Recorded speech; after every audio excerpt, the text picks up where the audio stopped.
Oops. What's happening? Don't hate me because I'm not like you. Don't hate me. It's just a point of view. Divided state, lies and truth. What the hell are we gonna do? What's up? It's the New York Hardcore Chronicles live. Here we go. Back for more. God, didn't we just do this? Fuck. You know, when does this end? When does it end? Good Lord. And I know what you're wondering. Who sponsors? Who has the audacity to sponsor such a thing? Funny you should ask. New York Hardcore Comics, The Organic Grill, the Texas Silver Rush, Chain Reaction Records and Skateboards, DTFM Vinyl Distro, Chacho's Tacos, and Generation Records. Of course, shouting out Women in the Pit, Pitchfork, Fryette, Arnie Stone. There you go. What's going on out there? Who would dare? Paulie Pork Chops. There you go. What's up, D? What's up, Polly? Oh, we're going old school today. What's up, Polly, down in Florida? All right. The gang's all here. Good. Got a good feeling about today. Yeah, that was Antidote NYHC. Oh, the drama. God, unbelievable, man. Hey, Olivia. Welcome back. Nice to see you. Sorry, not been able to check. Well, you're here now, and that's what counts, dear. And thank you. We dare. We walk these streets at night. We go where the New York Hardcore Chronicles live. Dare. What's up, Yuri? In Brazil. Where in Brazil are you? Hey, John. Belfast, Northern Ireland. Rory Gallagher, bro. All right. Everything's cool. Let's talk about real quick the next couple of shows coming up before we bring on the Hardcore Shutter mug. The Hardcore Shutter thug. Let me get Dad out of there. Coming up this Sunday via Philadelphia, Pennsylvania. Joe Hardcore McKay. He's the guy behind This Is Hardcore, singer for Punishment and Shattered Realm. It should be an interesting show. Get your Philadelphia on. A week from today, EK coming on the show. Did a stint in Warzone and in Sick of It All. And then a week from Sunday, from Anthrax, SOD, Mr. Bungle, and Motor Sister, Mr. Scott Ian. And everybody fucking better behave themselves when I bring Scott on the show. Like, come on. The guy's nice enough to come on the show. Let's not bust his balls. Then Glenn E. Friedman. Hey, the Glenn Friedman show has a 1:00 p.m. start time. First time we're ever doing that. He had a scheduling thing. We moved him up to 1:00. So don't be scared. That show is starting at 1:00 in the afternoon. All right? Got that, you knuckleheads? We got Scott's back. Listen, I know. Oh God.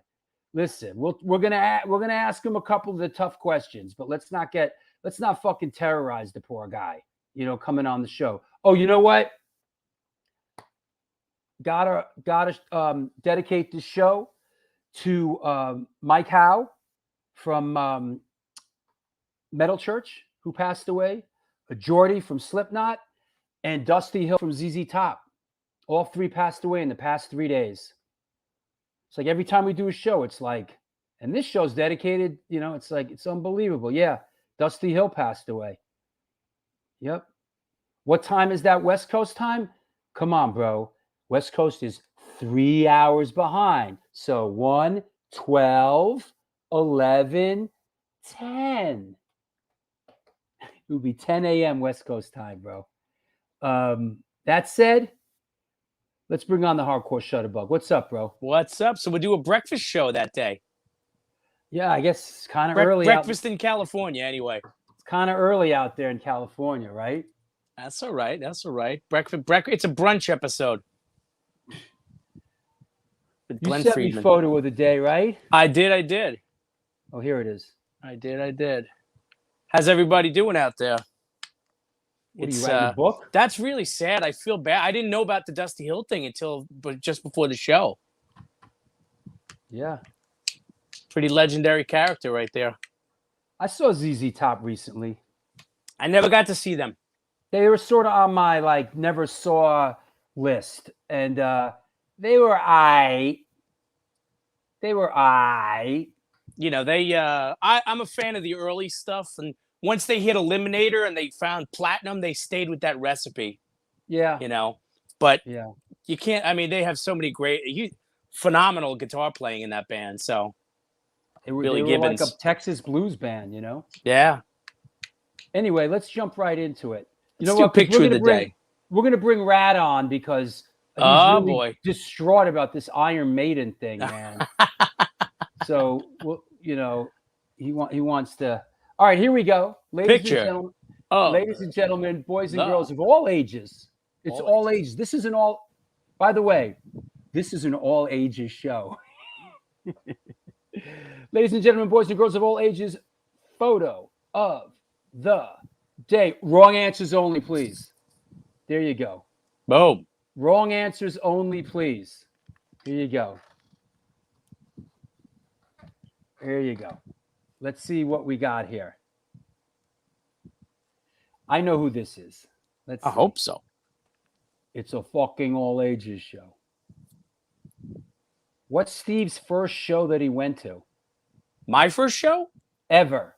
The Kinks at Nassau Coliseum. Is that right? I believe it was 79, and I was 9 years old. My brother took me to see the Kinks, yeah. Who did? My brother, my big brother. That was like when they were hot, the Kinks, you know? Oh my God, we saw them a bunch of times. So we're big Kinks fans, and All right.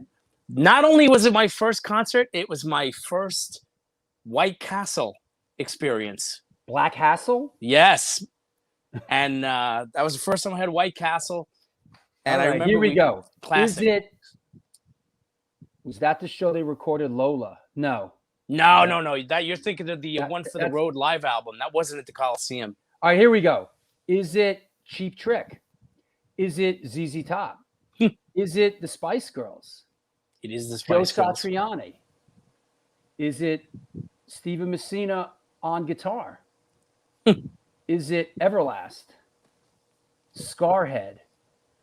Is it Man-O-War? Ah, Man-O-War. Man-O-War, Man-O-War. Is it Freshly Shaven Crowbar? Okay. I know what he means. Is it BJ and the Bear? Good one. All right, that was good.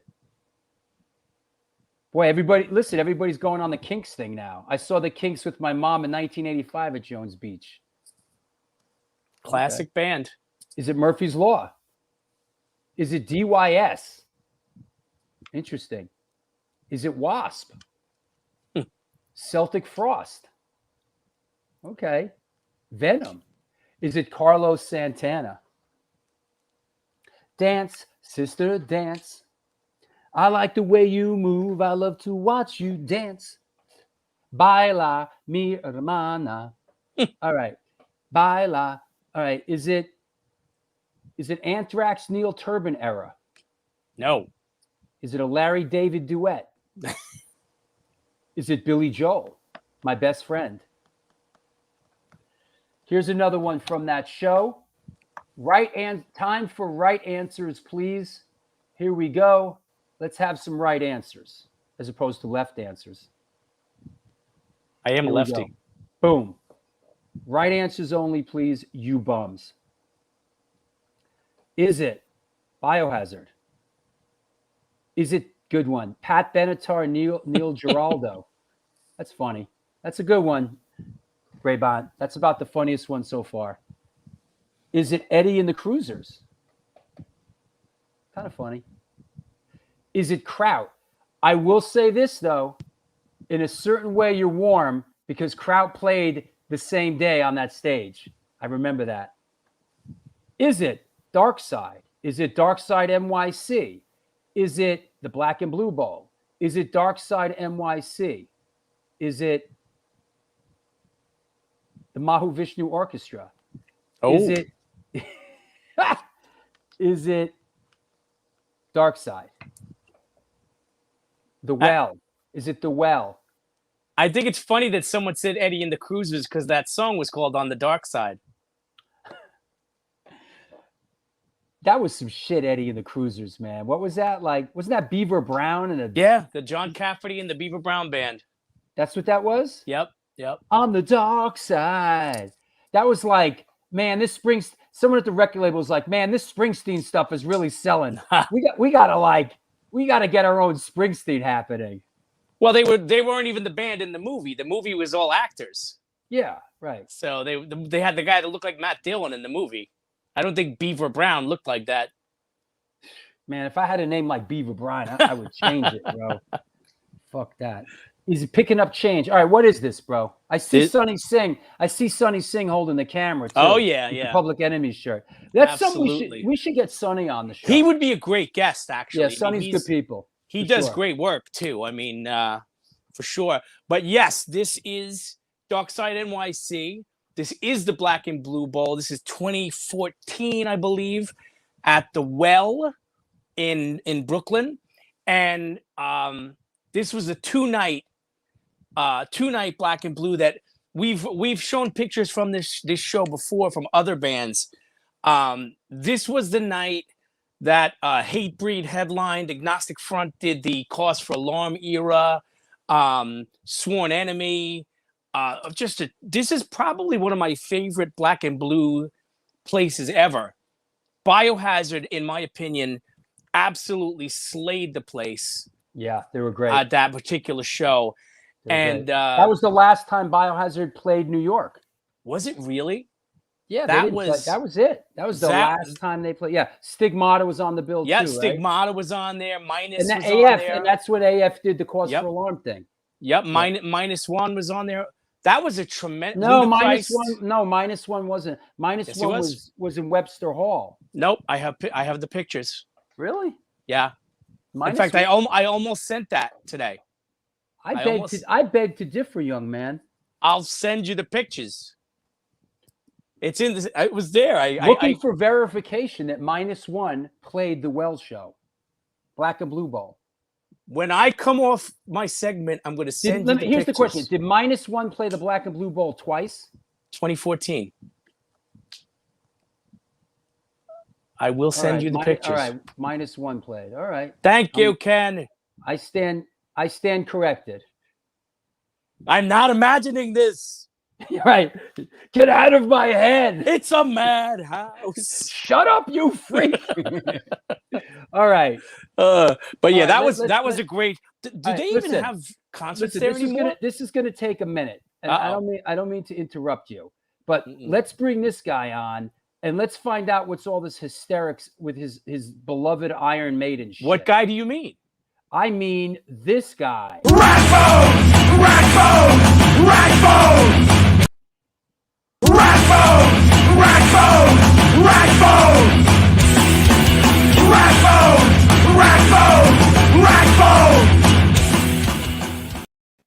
All right, what's with this Iron Maiden shit that got you so upset? Yo, listen, Iron Maiden got a new record coming out September 3rd called Senjutsu, and I heard the first song, and people were like knocking it because it sounds a little southern rocky. It's not their real style. I like it. Steven is a big Maiden fan too. Yeah, and I like everything they put out. I kind of missed an era. Like I missed when they had the other singer. We're not going to make it an Iron Maiden show. You didn't miss that. But I liked Final Frontier, Book of Souls, excellent records. I saw them live, awesome band. I was so excited, and then all of a sudden, all these new leaked songs started popping up, and I'm going for like a whole day, thinking I'm listening to like 8 songs off the new record already. I got new music. I'm all hyped up. My old lady's like, "You're really getting into this." I'm like, "Yo, this shit is awesome." So the next day I come to find out it's all fake music. One of the songs is a band called Dragon Force. Another band from Italy called Black Phantom is one of the tracks. And then there's a Russian band called Aria that one of their tracks is on it. So wait, let me get this straight. So something leaked out. You thought it was a new Iron Maiden. It was a bunch of other bands that kind of sound like Iron Yeah. Maiden. I'm fucked up in the head from it. Like emotionally, I went on this roller coaster, and not only did I go on the roller coaster, as I'm bugging out, the music that ain't my band is driving the emotion of like, this is so. I mean, you got to listen to some of it. Up from the depths, up you from gotta the look at depths it. by Aria, if that's the name of the song, if I got it right, the band is called Aria from Russia. Up from the depths. Yo, I thought it was Maiden, son. They got me. Hey, It's look on the bright side. You got new bands. You got new bands to be into. The bands are based around. Rapones was traumatized. It really hurt me, bro. I can't wait for the new Maiden now more though. You know what I mean? Like fuck them. You know. So I never liked that. I never liked Iron Maiden. Look at it this way. In the meantime, last week I went to Isak's thing, Filthy Fridays out at Gold Sound. Had a good time. He let me cop some of the new joints. You know, he got me the new Scarhead record. You know, good things. He premiered his video for Guidos and IROX. And man, yo, that shit was funny. Oh my God. We were dying. It's an album about Long Island in the 80s. I saw Iron Maiden once.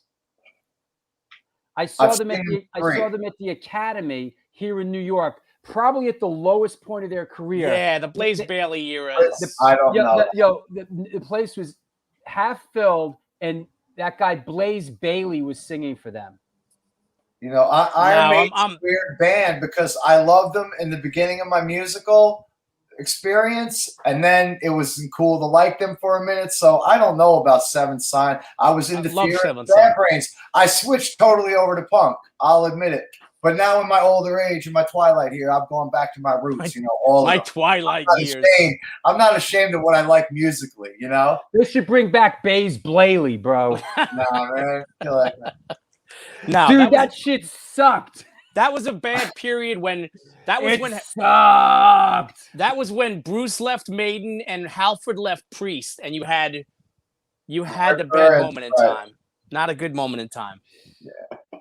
Laurie, where'd he go? All right, Rad. I'll see you in a bit. All right. Rackbone, Rackbone, Rackbone, Rackbone, Rackbone, Rackbone.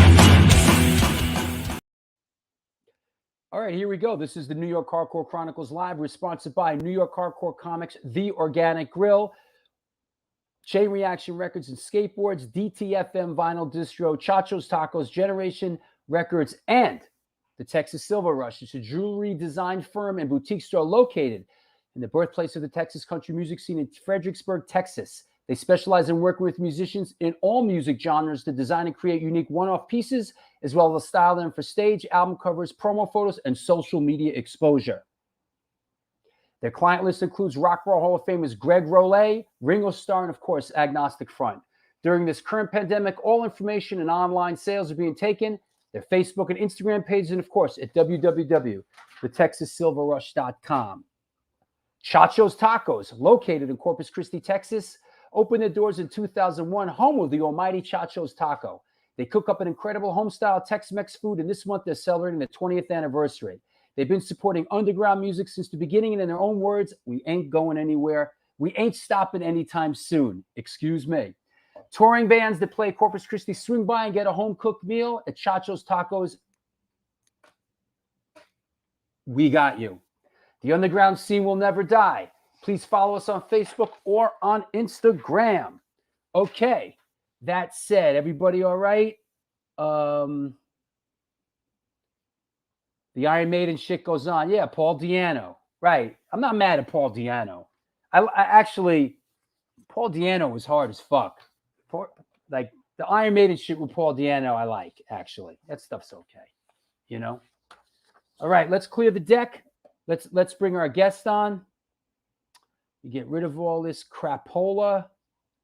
Everybody behave. Be nice to our guest today. All right.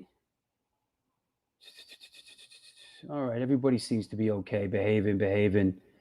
Beetle Bailey. Dude got a raw deal, man. Anyway, here we go. That said,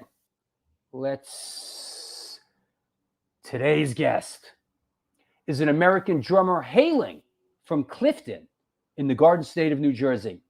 He's known for his work with the bands Pleased Youth, Sacred Denial, The Hybrids, November Charlie, the F-Pipes, the Rondos, and of course, New Jersey hardcore pioneers, Adrenalin OD. Please welcome, coming at us from Orlando in the Sunshine State of Florida, Mr. Dave Scott Schwartzman. Hey. Run to the hills. Woo! You like, is Iron Maiden something that resonated? Did you like Iron Maiden? Not at all. Yeah. One of the reasons I got into punk. Are you kidding me? Yeah. I hated that shit, bro. Yeah. That falsetto was like, for me, like nails on a chalkboard. I don't know. I appreciate people for liking it. You know, people like McDonald's. You know, I remember. Yeah, when that stuff first came around, someone played me like Slayer or Metallica. I couldn't stand it. I was like a hardcore kid. Like I was like, ugh, what is this? I couldn't appreciate it back then for sure. You know what I'm saying? Yeah. I was so immersed into hardcore that Iron Maiden they were not on the radar back then. They were not on my New Jersey radar screen. Yeah. So tell us, you grew up in New Jersey. Did you grow up in a musical household? Tell us how you came up and what your surroundings. All right. I grew up in Clifton, New Jersey, about 15 minutes outside of New York City. I grew up in a garden apartment with a lot of kids. I didn't have a musical family. My mom was a teacher, and my dad worked as a clerk at a drugstore in Jersey City. And when the hell I got into punk rock and rock and roll was I found out I had a half sister that I didn't know about. She popped. Whoa! Yeah, popped into the picture. Wait. When I was like 13. How did that happen? Like one day, like, hey, you have. By the way.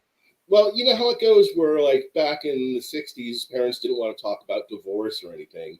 So I guess like my parents thought that me and my brother were too young to really comprehend that my dad was married with a child once before. Oh, so your dad had a family before he shacked up with your mom. That is correct. And we had no idea. And one day got a phone call when I was about 13 years old, and the girl on the other end is, "Hi, can I speak to your dad, please?" And I was like, "Who's calling?" He says, "Tell him it's his daughter." And I was like, "What you talking about, Willis?" I was like, How old were you? How old were you when this happened? About 13. And so you had a sister that was wait. She was older. She was like 18 or 19 at the time. Oh, okay. Got it. And turns out that she was a big time 70s groupie. She was friends with Zeppelin and Pink hell yeah. Floyd. I like your sister already. Yeah. And she lived in Miami. So when she would come up to visit like New York and New Jersey, it would always be when she was up for a concert or something. And we would go and visit her. Like we used to go to the Diplomat Hotel in New York City to see her. And I remember one time we're hanging out in the lobby talking to her, and Pink Floyd were getting ready to go do the Animals tour. They were staying at the same hotel, and they're coming out through the lobby. My sister goes, "Hey guys, say hi to my brother and my family." And you know, three of the guys walked by, but Roger Waters actually came over and bent down on his knee and asked my name and shook my hand. You know, it's cool dude. And later on, after that, she got into punk rock, and she followed the Clash everywhere. So that she would send me like a lot of the early Miami punk rock records, like the Cichlids and the Reactions and the E. Wow. And that's how I started getting into it. She used to write for Mouth of the Rat magazine, which was Dave Parsons' magazine. Yes, of course. Rat Cage. Wow. And, so that's how I pretty much got into punk rock. And you know, when she would come up to visit the Clash, she'd give me free tickets, so I'd go and see the band and have a great time. You know. And is your sister still around? What's she doing these days? She's like a gypsy, man. She had a place in Dublin, and then she was in New York. I don't know where she is now. I like your sister, man. I like your sister. She was hanging out with Led Zeppelin. Yeah, she was very good friends with those guys. I've got so many memories, but she has pictures of like Jimmy Page like in his underwear and stuff. You know, like, did you ever see that movie? Did you ever see that movie Almost Famous? Yes. I love that movie, man. Yeah. I love that movie. That was probably kind of what her life was like. Yeah, that's sort of what I. It was late 70s and the early 80s, so. Hey, what's up, Randall Underwood? I was at AOD's first show at Clifton High School, Battle of the Bands. Hello, Dave and Drew. Greetings from the Poconos. I Well, love Randy. Randall Underwood, what's up, brother? So why did you pick up drums, and tell us about the first band that came together? Okay, I had always had a fascination with drums. I'm not sure why. I would always see them at the store and want to play them. I first met the guys from AOD when they were in a band called the East Patterson Boys Choir. And this was going back late 70s, 79, early 80. And I had gone to a store in New Jersey. It was the first punk rock store in New Jersey. It was called Two Tone. What was and it called? was Two Tone. It was a Two Passaic, Tone. right next to the Capitol Theater. Oh yeah, in Passaic. Yeah, Correct. sure. Yeah, Correct. So I had gone there, and across the street from the store, this band was practicing for a weekend show they were doing, and it turned out to be what would be the East Patterson Boys Choir. I sat down, and they were doing like Dead Boys covers and New York Dolls and Heartbreakers, and they had some originals. And I told them I'd be back that weekend for their show, and I came back with some friends from school. And after that, I was like really tight with these guys, and then I got sent off to a sleepaway camp for like 2 months in Connecticut. Yo, listen, bro. It happens to the best of us Jewish kids growing up. Oh man, it was the worst timing. Where did you go? Did you go to Camp Delaware? Where'd you go? I went to a place in Connecticut. Oh God, I can't even remember. I used to call it Camp Upchuck because I hated the place. You don't even remember the name of the camp? I don't even remember it because I went there like as a waiter, so I wasn't even like get to participate in like the camp stuff. I had to go there and work. Bro, I did the same thing. I went to Camp Delaware. I was a waiter, bro. Yeah. Yep. I mean, I might have enjoyed it had it not been that I just met all these friends, and I wanted to spend the summer with them. So I finally got out of the camp and came back home. And by this time they had gotten Paul Richard on guitar. Mm-hmm. And I became their manager at that point. Now, they didn't know that I was like 14 years old at the time because I carried myself pretty well. I was a little tall for my age. Right. So, they're like, yeah, no problem. We got a manager. Yay. They had no idea I was just still in, high school. And I got them some shows. I got them a show at CBGB's. I got them a show. Is that what this is? Is that this show? That is correct. That's the show I got them at CB's. But you weren't in the band. No. They had a drummer back then. Okay. Who was not a punk rocker. He was just a local dude with a drum set. Uh-huh. And they did about 3 or 4 shows. The last show they did was the Clifton City Picnic, which is funny because I booked them at this Clifton picnic, and they thought they were getting a boys' choir. So when we showed up and there's a bunch of punk rock dudes, they're freaking the fuck out because it's a family-friendly event. There's hundreds of families out there on the lawn, waiting for us to play, for the band to play. And I remember the guy was like telling the band, listen, there is no swearing. No matter what happens, you cannot swear. No swearing. Yes. And our guitar player goes, no fucking problem. And the dude is like, oh my God. No. But that turned out to be the last show with the East Patterson Boys Choir. They broke up after that because I tried to fill in for drums. Their drummer left. I tried to fill in for drums. I sucked. I had like zero rhythm, man. I was like an epileptic on, an ironing board, I was terrible, man. And me and Paul started listening to more of the hardcore stuff around then. We were really getting into the LA stuff, Black Flag and Circle Jerks and Fear. And then the DC stuff started popping up, and we got into like everything on Discord Records. And then Teen Idols, SOA. I'll tell you what, man, the Bad Brains was like the defining moment. Once we saw the Bad Brains, that was it. We had to start a band. Sure was, man. And we wanted to be like the fastest band around. That was our goal. Let's just start a band that's even faster than the Bad Brains. And that's what we set out to do. And that was like 1981.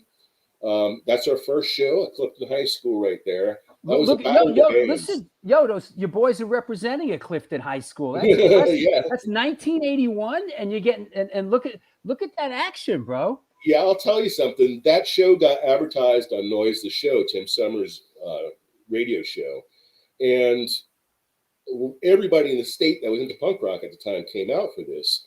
And that's cool. It turned into like a full-scale riot because this was a battle of the bands where the other bands were like Journey cover bands and Led Zeppelin cover bands. Don't And then stop we go on last. believing. Exactly. We go on last, and like all the people that came to see those other bands are like, "What the fuck is this?" And Bro, then we got- I love what's going on. I see like a couple of denim vests. Like this is like some real Jersey shit. Like This is the original stuff. A lot of the people in that picture ended up starting bands. The guy in the front with the curly hair is Harpo, who was in Nibla Kembane. He's the singer Nibla Kembane. Wow. I see members of Suburbicide and No Democracy in that picture. A lot of the Jersey kids that were at that show started bands from that show. But And that's you back there behind right the in the drum set background. with the hat on. With the hat on and a Misfit shirt. Yeah, I'm wearing a Misfit shirt that Glenn made.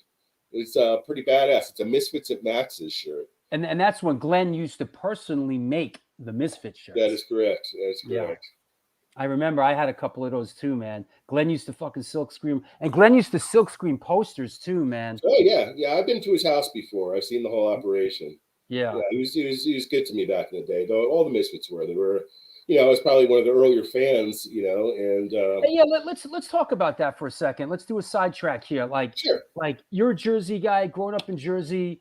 Like the Misfits were a Jersey band, and they were like everything to me and all my friends, man. Like they were like our personal Led Zeppelin, or Beatles. Yeah. You know what I'm saying? It's like because they weren't super big yet. No, I mean they would play locally and 30 to 50 people, and people wouldn't realize that they drew that little amount of people. But back in those days, they weren't a huge band. They, I later on they became a myth, and they became bigger than life.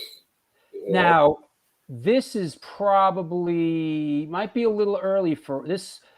Did you ever this lineup might be a little early? Right. It is right before I had seen them. The first time I had seen them was me and Paul had got invited to a rehearsal, and this was probably 1981 or 82, and we went to Jerry and Doyle's garage, which was dubbed the Pit, and that's where they rehearsed. Yep. And to this day, I'm so glad I did this. I was the only motherfucker that ever thought to bring a cassette recorder and tape the rehearsal. And I did, man. I had the only Pit rehearsal that was ever taped. And it was them with Googie, and they were trying to teach Googie how to play Mommy, Can I Go Out and Kill Tonight? Wow. Yeah, it was a good time. And they were funny, too, man. They were like, Googie couldn't get the beat right, so they kept stopping and let him go, play it right, douche. But yeah, it was fun, man. That was a record right there. That was a big That's record. It. Yeah, that was a big. And one. if you listen to the live version of "Mommy, Can I Go Out and Kill Tonight" on that record, from the Ritz, you will hear Paul from AOD be the first one that yells out "Mommy," and then the band says "Mommy," and they start. Oh wow! Because we were the only ones that knew that song back then. They had never played it live. That's awesome. You actually hear him on the vinyl. Yeah, Googie ended up, after the Misfits, Googie started Antidote, and I joined Antidote when Googie was playing. I was in band with him for a while. Yeah, I've seen Antidote many times back in the day. Yeah, even with Googie. CBGB's Gildersleeves. Yeah, some good shows. Yeah. So AOD starts popping, and this is one of the early AOD. Let's talk about let's talk about the New York Thrash cassette. I'm looking for, where is it? Oh, here it is. I got it. I'm sorry. So you guys kind of get up and running, and you guys get on this pretty early on, right? We were barely up and running. We didn't even go into a studio to record those. We just gave Tim Summers 2 tracks off a rehearsal tape. What? That was recorded on a cassette recorder, like I think like a 4-track recorder at a rehearsal. And the version of Paul's Not Home that's actually on that cassette was the second time we ever played that song. We never wrote it. We just started making fun of our singer because every time we call his house, his mother would answer and go, I'm sorry, Paul's not home. So we just started making fun of him and playing that song. And we thought it was funny. Let's tape it. The second time, that was it. That was how it happened. So like it was a zero budget. That is awesome. I did not realize that. And like, that's kind of like I'll go as far as to say that's like definitely one of, if not the standout track on that cassette, Thank you. Always the right place at the right time. We're one of the few bands that play thrash, I think, on that. Yeah. But it was a great representation. They left off some critical bands, I thought. I mean, Reagan Youth wasn't on there, Urban Waste, The Mob, but what are you going to do? All those bands should have been added to it. It would have been a much what's interesting, like, and here's a flyer for a show kind of celebrating that. Yes. But like, I think like at this time, like it was still like when the cassette came out, there wasn't a name for it. It wasn't really hardcore. It was like we called it thrash. Right. Right. Yeah. It really, the hardcore name didn't really start sticking for a while. Yeah. It started coming out of like LA first. I mean, obviously DOA's Hardcore 81 was the first time everybody really heard that. But having it being specifically attributed to bands, I think like the LA bands were the first bands I remember being called hardcore bands or hardcore punk bands. Yeah.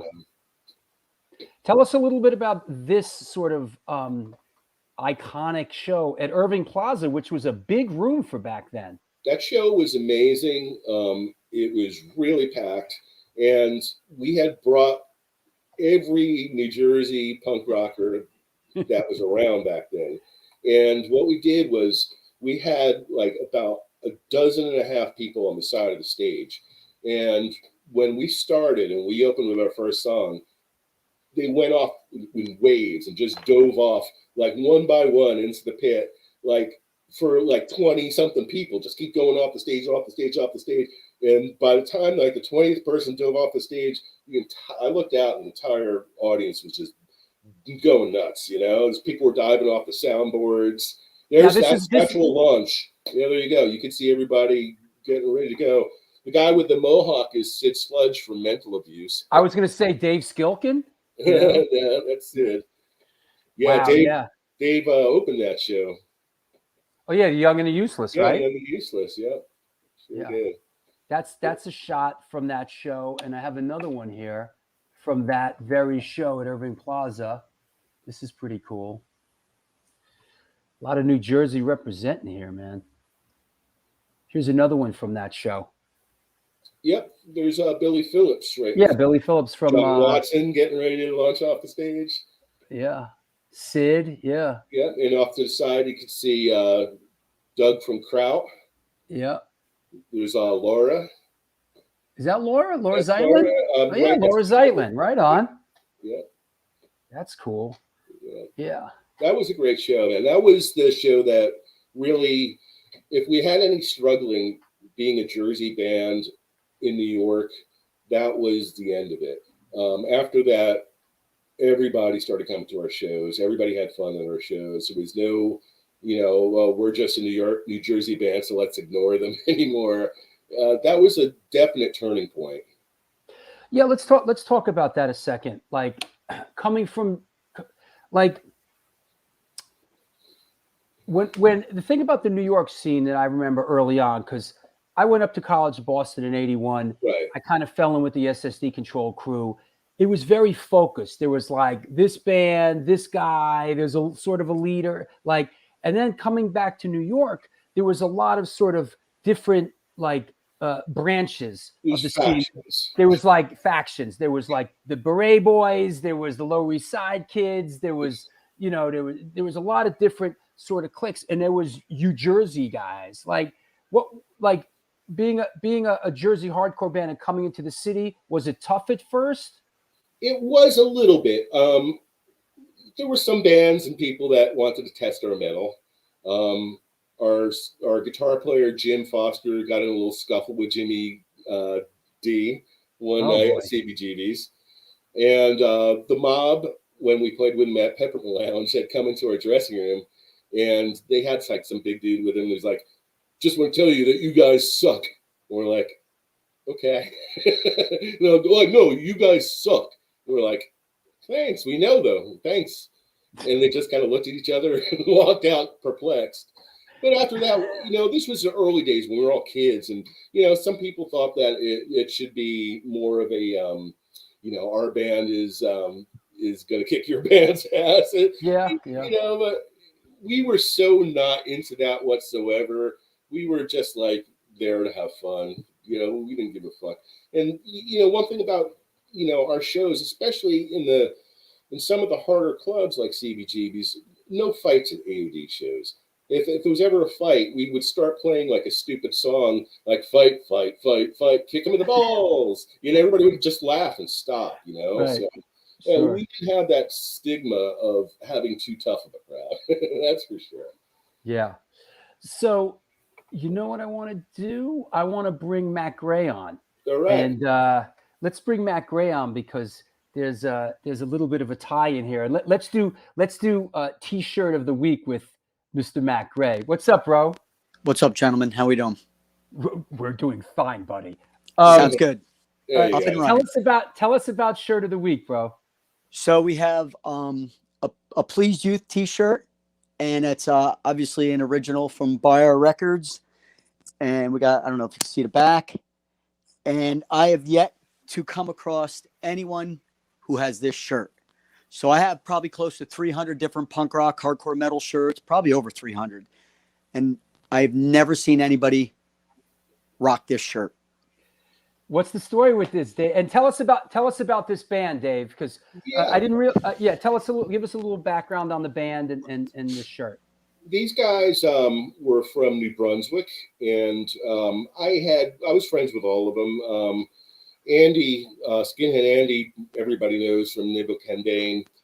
He was in that band, and Paul Decolator, who used to book shows in New Jersey, was the guitar player. And they saw me singing like a backup for Bedlam at an Agnostic Front show, and they're like, "Hey, this guy's pretty rowdy on stage. Let's get him in the band." So I joined with them, and I was in the band for a few years. We recorded like what was supposed to be a full album, and right when the album was going to start coming out, they kicked me out of the band. Well, a couple of members did, because I was too busy with AOD at that point. I was having a tour, I was having a play, and I couldn't make a lot of rehearsals. And the rehearsals were like 45 minutes from my house.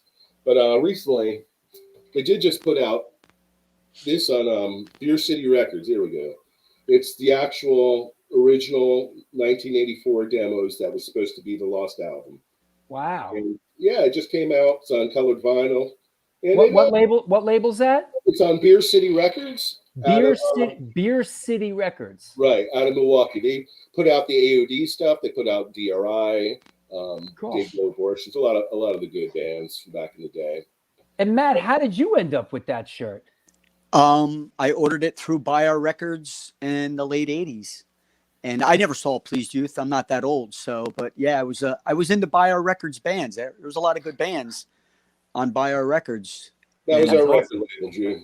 Yeah. Oh, that was your record label. Yeah, we started that and put out a lot of good bands.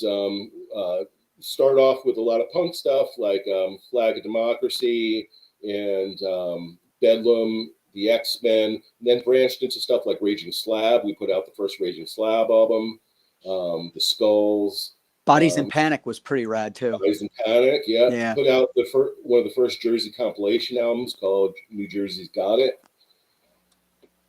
The label actually did pretty good. It kept going on its own well into the 90s. I'm trying to find. So, why did it fold? Why did the record label fold? Adrenalin OD kind of gave over the daily routine to actually people who ran it, because we were too busy. We were on the road a lot, or we were working. Right. And it actually became a functioning label with 3 employees, and they would handle everything like we'd go on tour. I'd say it finally went bankrupt in like the 90s when everything vinyl went downhill. It was hard to keep a label going past that. Yeah, that's sort of how it goes, right? Yeah, we had a nice little roster. The label was pretty well known in New Jersey, and put out records all over the world. We had Shout out to Lenny Splendorio of Buyout Records. Yeah, Lenny's the one that ran Bio Records. Okay. Yeah, he took over. He's the drummer for Bedlam, and him and the singer of Bedlam would pretty much run the label while we were on the road a lot. And you guys, I mean, I have a lot of stuff. AOD was for a couple years there, a very proficient band. You guys played a lot of shows, and you recorded a lot. You did like through the years, you did like a couple of records, a couple of EPs, a bunch of singles. I mean, you guys were pretty proficient. Yeah, we had about 5 or 6 albums, compilations are where we were on like every compilation in the 80s. I mean, and some of them were good. Like we were on some of the first compilations of American bands in other countries. Like we were on Underground Hits in Germany with Husker Du and the Meatmen and Government Issue. And that was like the first stuff that Germany ever heard of American stuff, Yeah, so. And our friend Chris from Rikers says, "Sightseeing in the Age of Barbecue. That was our tribute, dude. I love AOD." Thanks, man. Yeah, that's cool. Where is it? Oh yeah. So here you go. These are A7 shows from. Yeah, we did a lot of A7 shows. Yes. I'll never forget like leaving that place and the sun is up, and you got to get to work the next day. Or school. Drew, we should play at 3 a.m. sometime. Yeah, right. I'm asleep at 3 a.m. I could never do that. It's pretty much when I get up now. I get up around 3 a.m. This is, here. One thing I love about the old AOD flyers, like a lot of great flyer art. Yeah. Who was sort of quarterbacking the flyer art Awesome. This is Bruce, our guitar player, who did a lot of the flyers. In fact, we had gotten a book of clip art that we found when we were playing the Dirt Club in Bloomfield, and we used this clip art. It was like 1960s clip art. We used it for so many flyers, but he had come up with so many funny things. Like we had flyers with like talking meatloaf on it and stuff, telling you when the dates were. Some of the flyers were out there, Yeah, you guys put on a good flyer show. Hold on, let me see this one. I don't know. Is this one of yours? Let me see. Here's another one. I'm not getting an AOD vibe from this one. Actually, yeah, that is an early one. That's actually I made that one. Yeah, and that's probably going back to like 82 or 8. Yeah, it's early. That show ended up getting moved to CBGB's instead of Gildersleeves. John Harmon asks, who came up with the Vein Head logo? Bruce did. Yeah, it was started off as a little cartoon strip, and that's how the logo evolved. Matt Gray, you're getting some love for the Ramones album on the wall. Oh, thank you. Thank you very much. Oh, both of you guys have. Wait, you have one? Both you guys. Wait, what do you got? I've got a Ramones poster someplace right up here. Oh, what's that? That's Acid from Eaters? Acid Eaters. It's yeah. a poster from Acid Eaters. Matt Gray's got Road to Ruin. Is that That's Road to Ruin, right, Matt? I got them all. I have everything. I celebrate their entire catalog. Well, you guys are both drummers. Let's talk. Let's veer off. Favorite like unsung Ramones drummer. Go ahead. You can go first.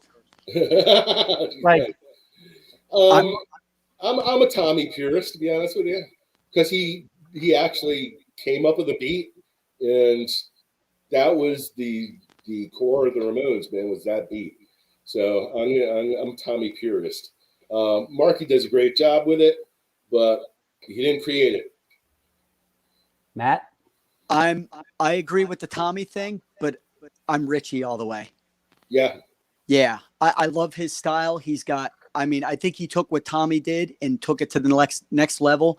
And his solo stuff, the Richie Ramone stuff, I'm a pretty big fan. It's actually really good stuff. So, did you see him when he came and played? Did you see him when he came around a couple years ago? Did you see him play? Oh yeah. My old band, we opened up for him out in Western Pennsylvania, so it was a good show. But We yeah, I've played seen with him those too. 3 or 4 times. Clem Burke. Clem Burke played one show with the Ramones. One or two. I thought it was 2. I think he did 2. Didn't he do 2? He was Elvis Ramone. Elvis Ramone. I saw Clem Burke play with Johnny Thunders. That was Yo, great. wow. Limelight. It was awesome. That's Saw that awesome. too. I saw that too. And It was Steve Stevens on guitar. he's a great drummer. He's my favorite. He him kills. and Carlos are my 2 favorite drummers of all time. Yeah. I saw this thing a couple years ago. It was a Johnny Thunders thing. It was when Walter was still alive, and I think Mike Ness was in the band. Clem Burke. It was like a Heartbreakers. It was like a Heartbreakers It's like thing. a Bowery Electric or something. Yes, it was at Bowery Electric, and I'm staring at Clem Burke, going, "Man, this guy. I want this guy should be in a. I want to start a hardcore band with this guy. Like I want to play in a hardcore band with that dude. You know. You ever want to see something really cool? Like go to YouTube and look at him playing with Iggy Pop in San Francisco in 1977, and he's playing TVI like twice as fast as TVI goes, and he is just wailing, man, from the rafters. It's amazing. That dude's incredible. Incredible drummer. Yeah, that's cool. What else you got, Matt? Anybody you want to shout out? No, I don't got anybody. I was working all day. I figured I'd rush home. How many drum lessons did you do today? I only have 2 in a little bit. I did 12 on Monday, back to back. Back to back to back to back to back to back. Half hour, 12 lessons back to back. Boy, I'm lucky. I'm lucky. I'm lucky I'm in a band with you, bro. You got to keep up with me, Drew, you know? You're the train. You are the machine that drives Antidote NYHC, bro. And I'm the drummer. I'm the guy in the back, man. Yeah. Oh yeah. Okay, bro. I'm the guy in the back. I know you drummers eventually, like talk about Googie, who was in a band a couple years ago. He's singing. All you drummers want to sing for bands, man. Yeah. Would you want to carry drum sets every place? Nope, not at all. Sucks. Hey, Dave, early. Let's talk gear a second. Like early drum sets or anything. Like, did you have a favorite or is there a set? Or do you care? I just played the cheapest shit I could possibly buy, which was like Tama sets, but the very first drums I ever had was I had a snare drum that sat on a chair, and this was in my parents' basement. They had a vice grip. I put a drumstick in the vice grip and put a cymbal on top of it like that. And that was my set. It was like the cheapest fucking set. And then my mom, for one of my birthdays, bought me a drum set. I wanted a drum set for so long, and she didn't realize anything about drums. She went to Toys R Us and got one of those kiddie sets. You know what I'm saying? I mean, a real kiddie set. I punctured every drum like the first time I used it. That's funny. After that, I had to get a real drum set. We had to use what we had. Yeah. Matt, what was your first drum set? A blue. I was actually an extra in a movie in the country here. And it was Marissa Tomei's first movie. It was called Playing for Keeps. It was filmed in the country in Pennsylvania. And the money I earned from that movie being an extra, I was able to buy a drum set. Wow. It was a no name kit. Right on. Yeah. Hey, Matt, thanks for stopping by and Absolutely. doing T-shirt of the week. I love you, man. Sure. And Eddie Medina says he's going to see us in October. We're doing this Antidote NYHC West Coast run. So we'll see you. We'll see you out there. Awesome. I'll see you soon, Matt. Nice to meet you, Dave. Absolutely. Take care. Good to see you. Cheers. All right, that was cool. Yes. Let's talk about this a little bit. This is sort of the this was the record that really resonated early on. Yeah. It was 1984, right? Correct. Tell us a little bit about the background on this. We had recorded that at a studio we'd never been before called The Sanctuary, and I don't think they knew what they were getting into with hardcore. But it was fun to make, man. We had played for quite a while before we had gone in and made that record, so we didn't spend too much time on it. The first record we did, like Let's Barbecue, our first EP, we only had a 15 minutes of recording time, I mean, we were on such a budget. Did you literally pay for 15 minutes of recording time? That was it. In fact, we weren't able to mix one of the songs we recorded and never even made the record because we had so little money. And it's like we played around for like 2 years saving up. But first of all, we recorded at Mixolydian Studios where the Misfits did their albums and stuff. What was it called? Mixolydian. Mixolydian. Yes, it was in Boonton, New Jersey, and it's where they did the Walk Among Us album. Oh wow! Yeah, and a couple of the EPs as well. And we had the same producer as the Misfits too. But we were in and out of there in hours with a finished product.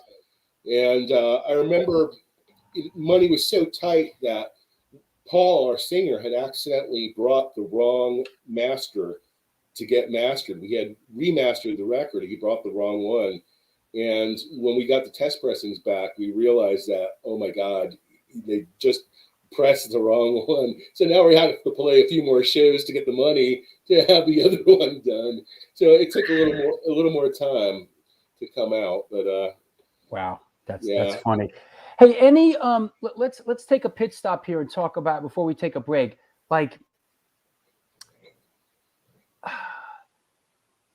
I don't say forgotten, but you as a Jersey band, and I see like a lot of the flyers you sent me and stuff like are these like Jersey clubs that I like barely heard of, like Aldo's and like let's talk about like, in lack of a better term, forgotten New Jersey clubs that would like have like a hardcore show or two or three and then sort of disappear. Could you reel a couple of those off?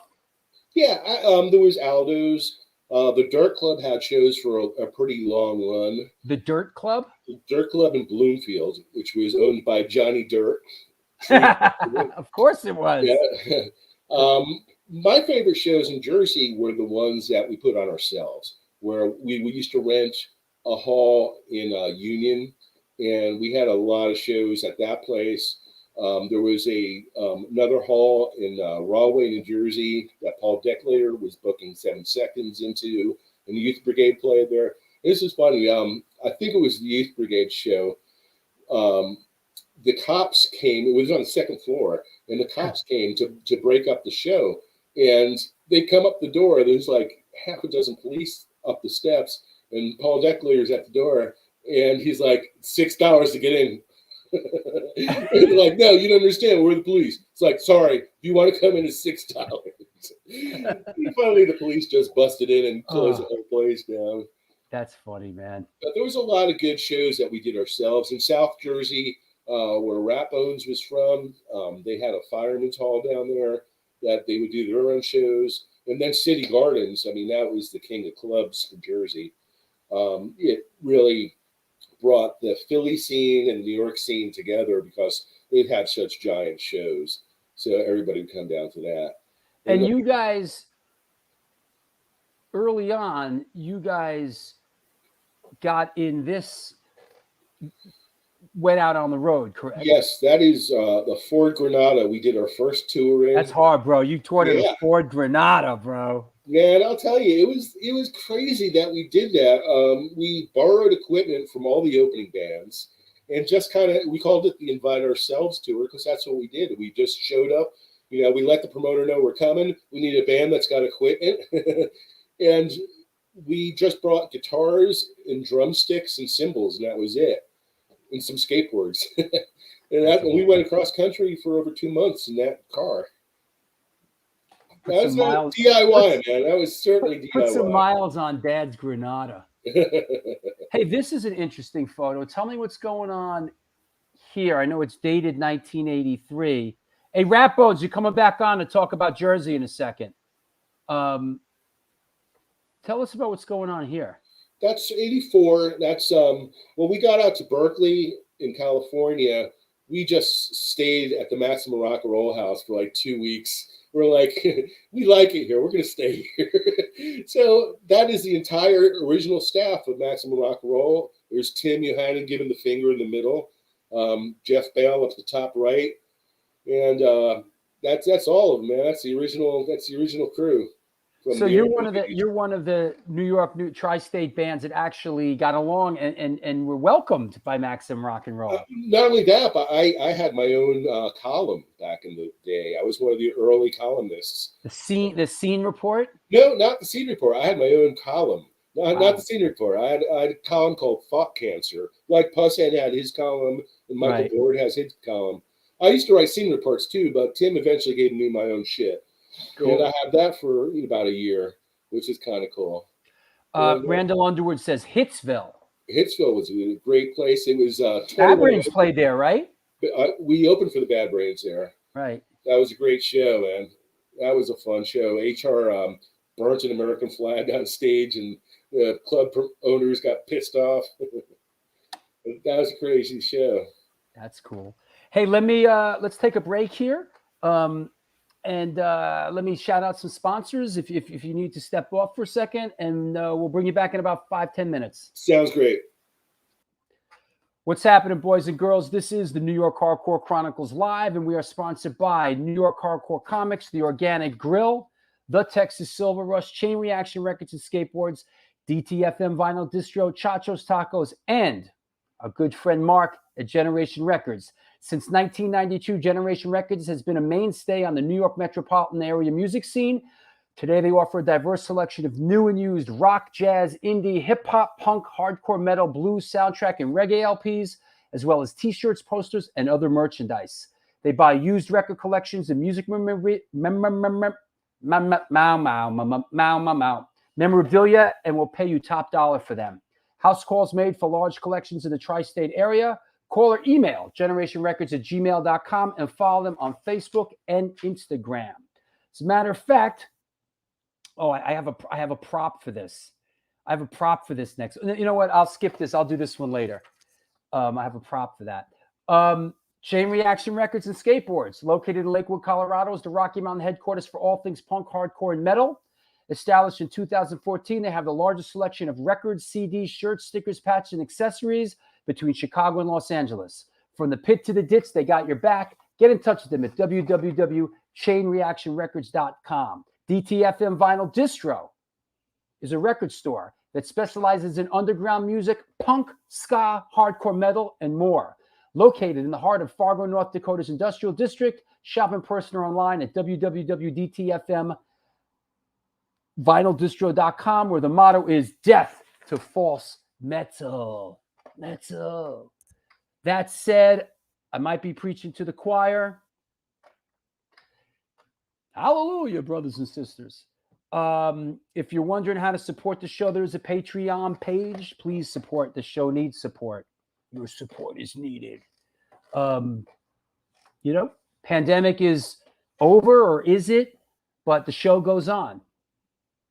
And your support is needed. And I hope you enjoy the show, and I hope you can support the show. Nothing crazy. There's a $2 tier, a $5 tier. Jump in the game. Don't be shy. Let it fly. Jump in the game. Wow, I didn't even open the window today. How about that? Oh, let there be light.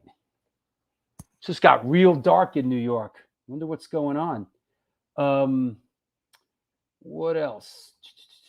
Everybody okay? Everybody behaving themselves? Yeah, a couple more shows coming up. How about la-da-dee-da-da-da. Wednesday, August 18th, from Fang. Sammytown is coming on the show. All right? Sammytown coming on the show Wednesday, August 18th. And then, highly anticipated show, we're getting some of the Biohazard guys back together. Bobby Hamble, Danny Schuler, Billy Grazia Day. We're doing a little bit of a Biohazard reunion to celebrate the release on vinyl. Was it 25th, 30th anniversary? Good Lord. 30th anniversary of Urban Discipline. Maybe it's just Urban Discipline. Brooklyn, Bronx, Manhattan, Staten Island, and Queens. All right. Wednesday, August 21st. Joe Gouston. Talk about the Misfits. He's an author, drummer, Pigface, The Undead, Electric Frankenstein. Then we got Mr. Vic Venom coming on the show. Huh? How about that? Got a little Vic Venom coming on the show. You know what? Here's another show I want to announce. This hasn't been public yet, but let's announce this one right here. What we have here is a failure to communicate. Wednesday, September 8th, having alumni of Powerhouse, Possessed, Madball, Marauder, Sub-Zero, Lords of Brooklyn, DRI, and many more. Walter, Monster, Ryan is coming on the show. Get down with Walter a little bit. I see Rat Bones backstage is excited about that one. So that's cool. We'll bring Walter on and talk about some of that. I know there's some DRI fans out there that have been asking about when are we going to get some DRI stuff going on. So there you go. What else? So I got everything else. I think we're covered.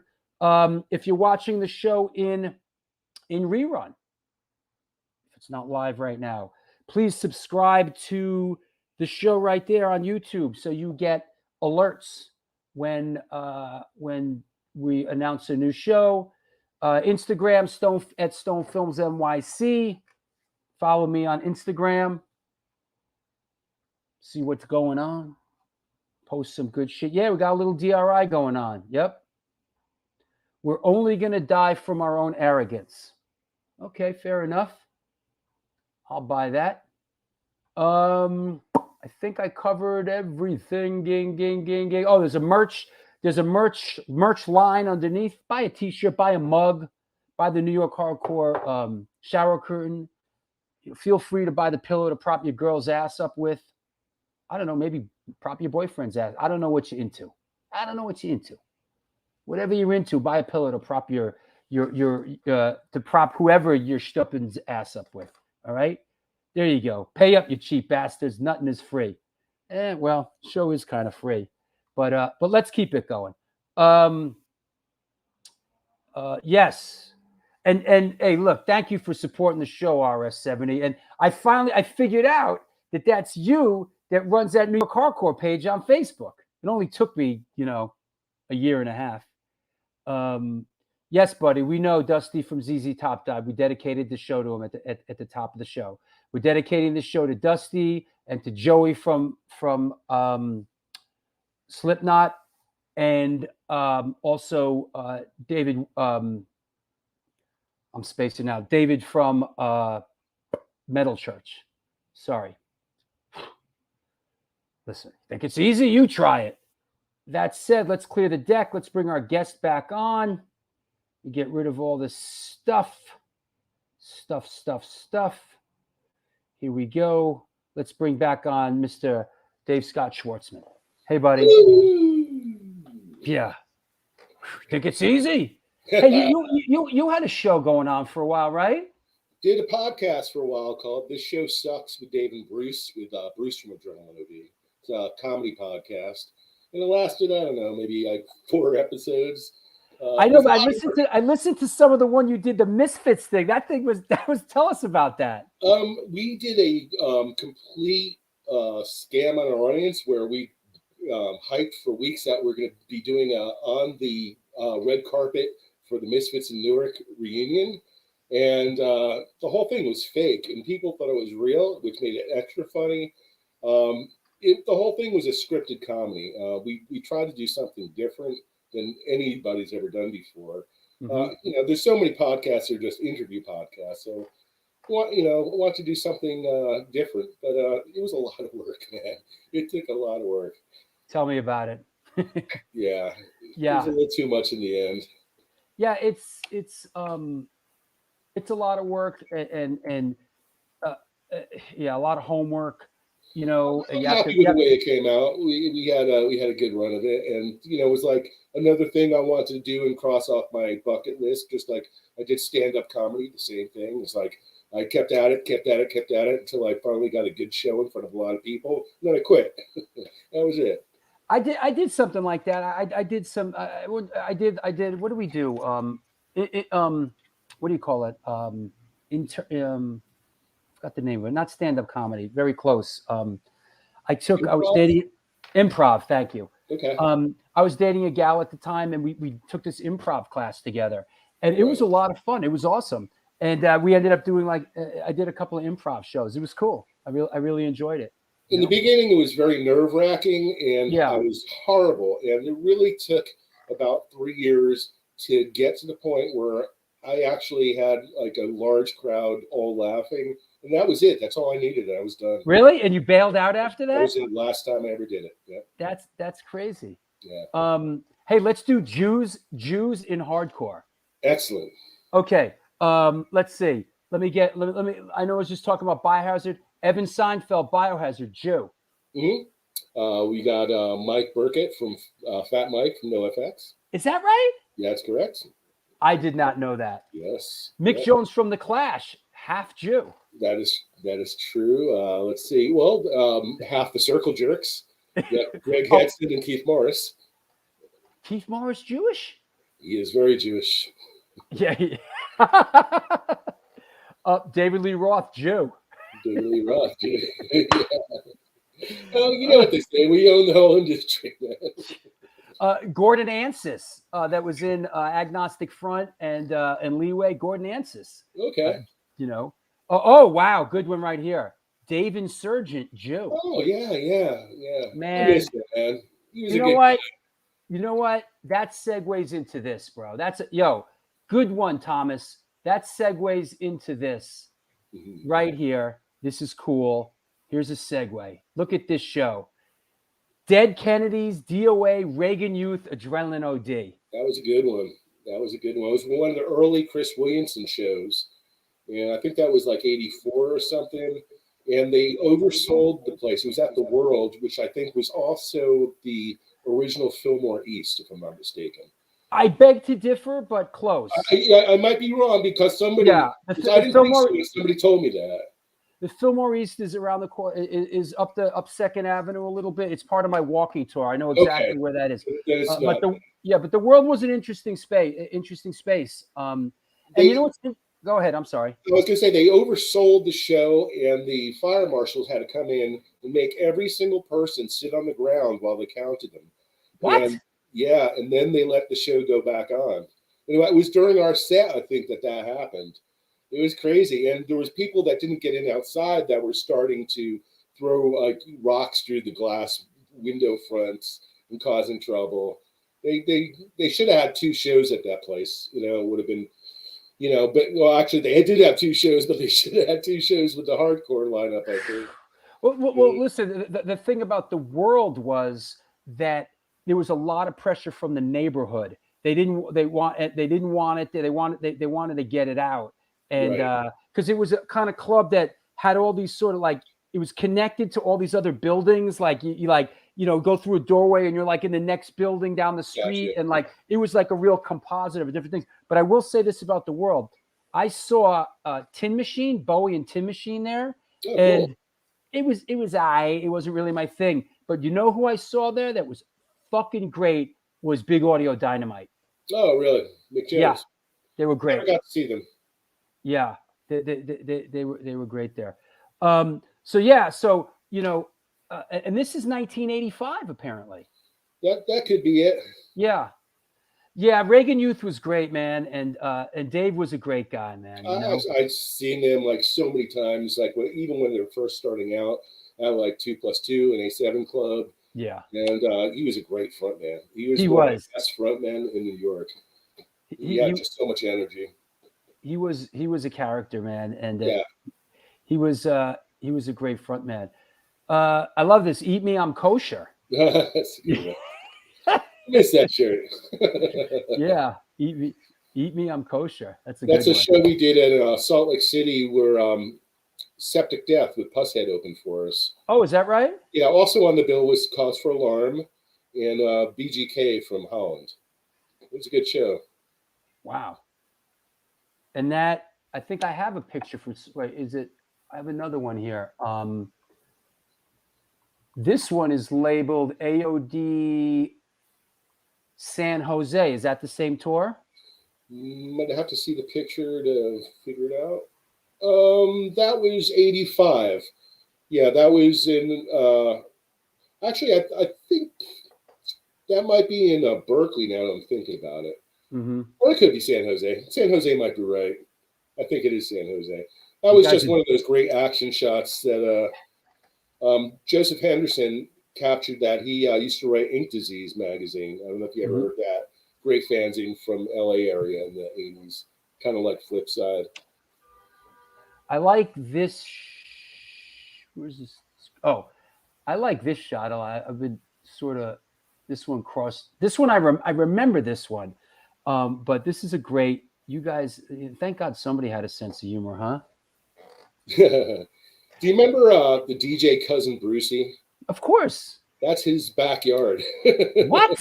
That's a river that goes through his backyard, and that's where we did that, right in Cousin Brucey's backyard. Is there a Cousin Brucey connection here? No, he just happened to live there, and we were shooting at that river because we knew it was shallow and we could run in it. So we wanted a picture like that, and it just happened to be that. Yeah, I don't even remember if he was out there that day, but it was like sure enough. There's right to the right of where Paul is, on the far right of that is Cousin Brucey's yard. I love he's got a Mr. Bubble shirt on. Oh, we all had those, man. We used to send him those things. That's hard, man. I love those Mr. Bubble shirts. Yeah, that's awesome. Morgan Hill, is that right? Morgan Hill?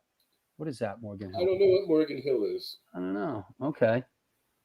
So that said, let me see. Before you know what I want to do? I want to bring Rat Bones on. Hey, man. Hey, what's up, guys? Hey, buddy.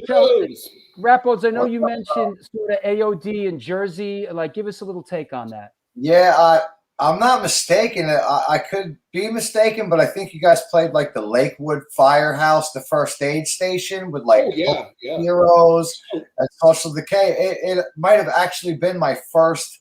I literally hitchhiked from Detroit, and I saw like Social Decay's logo in a bathroom. Was like, I got to meet those guys.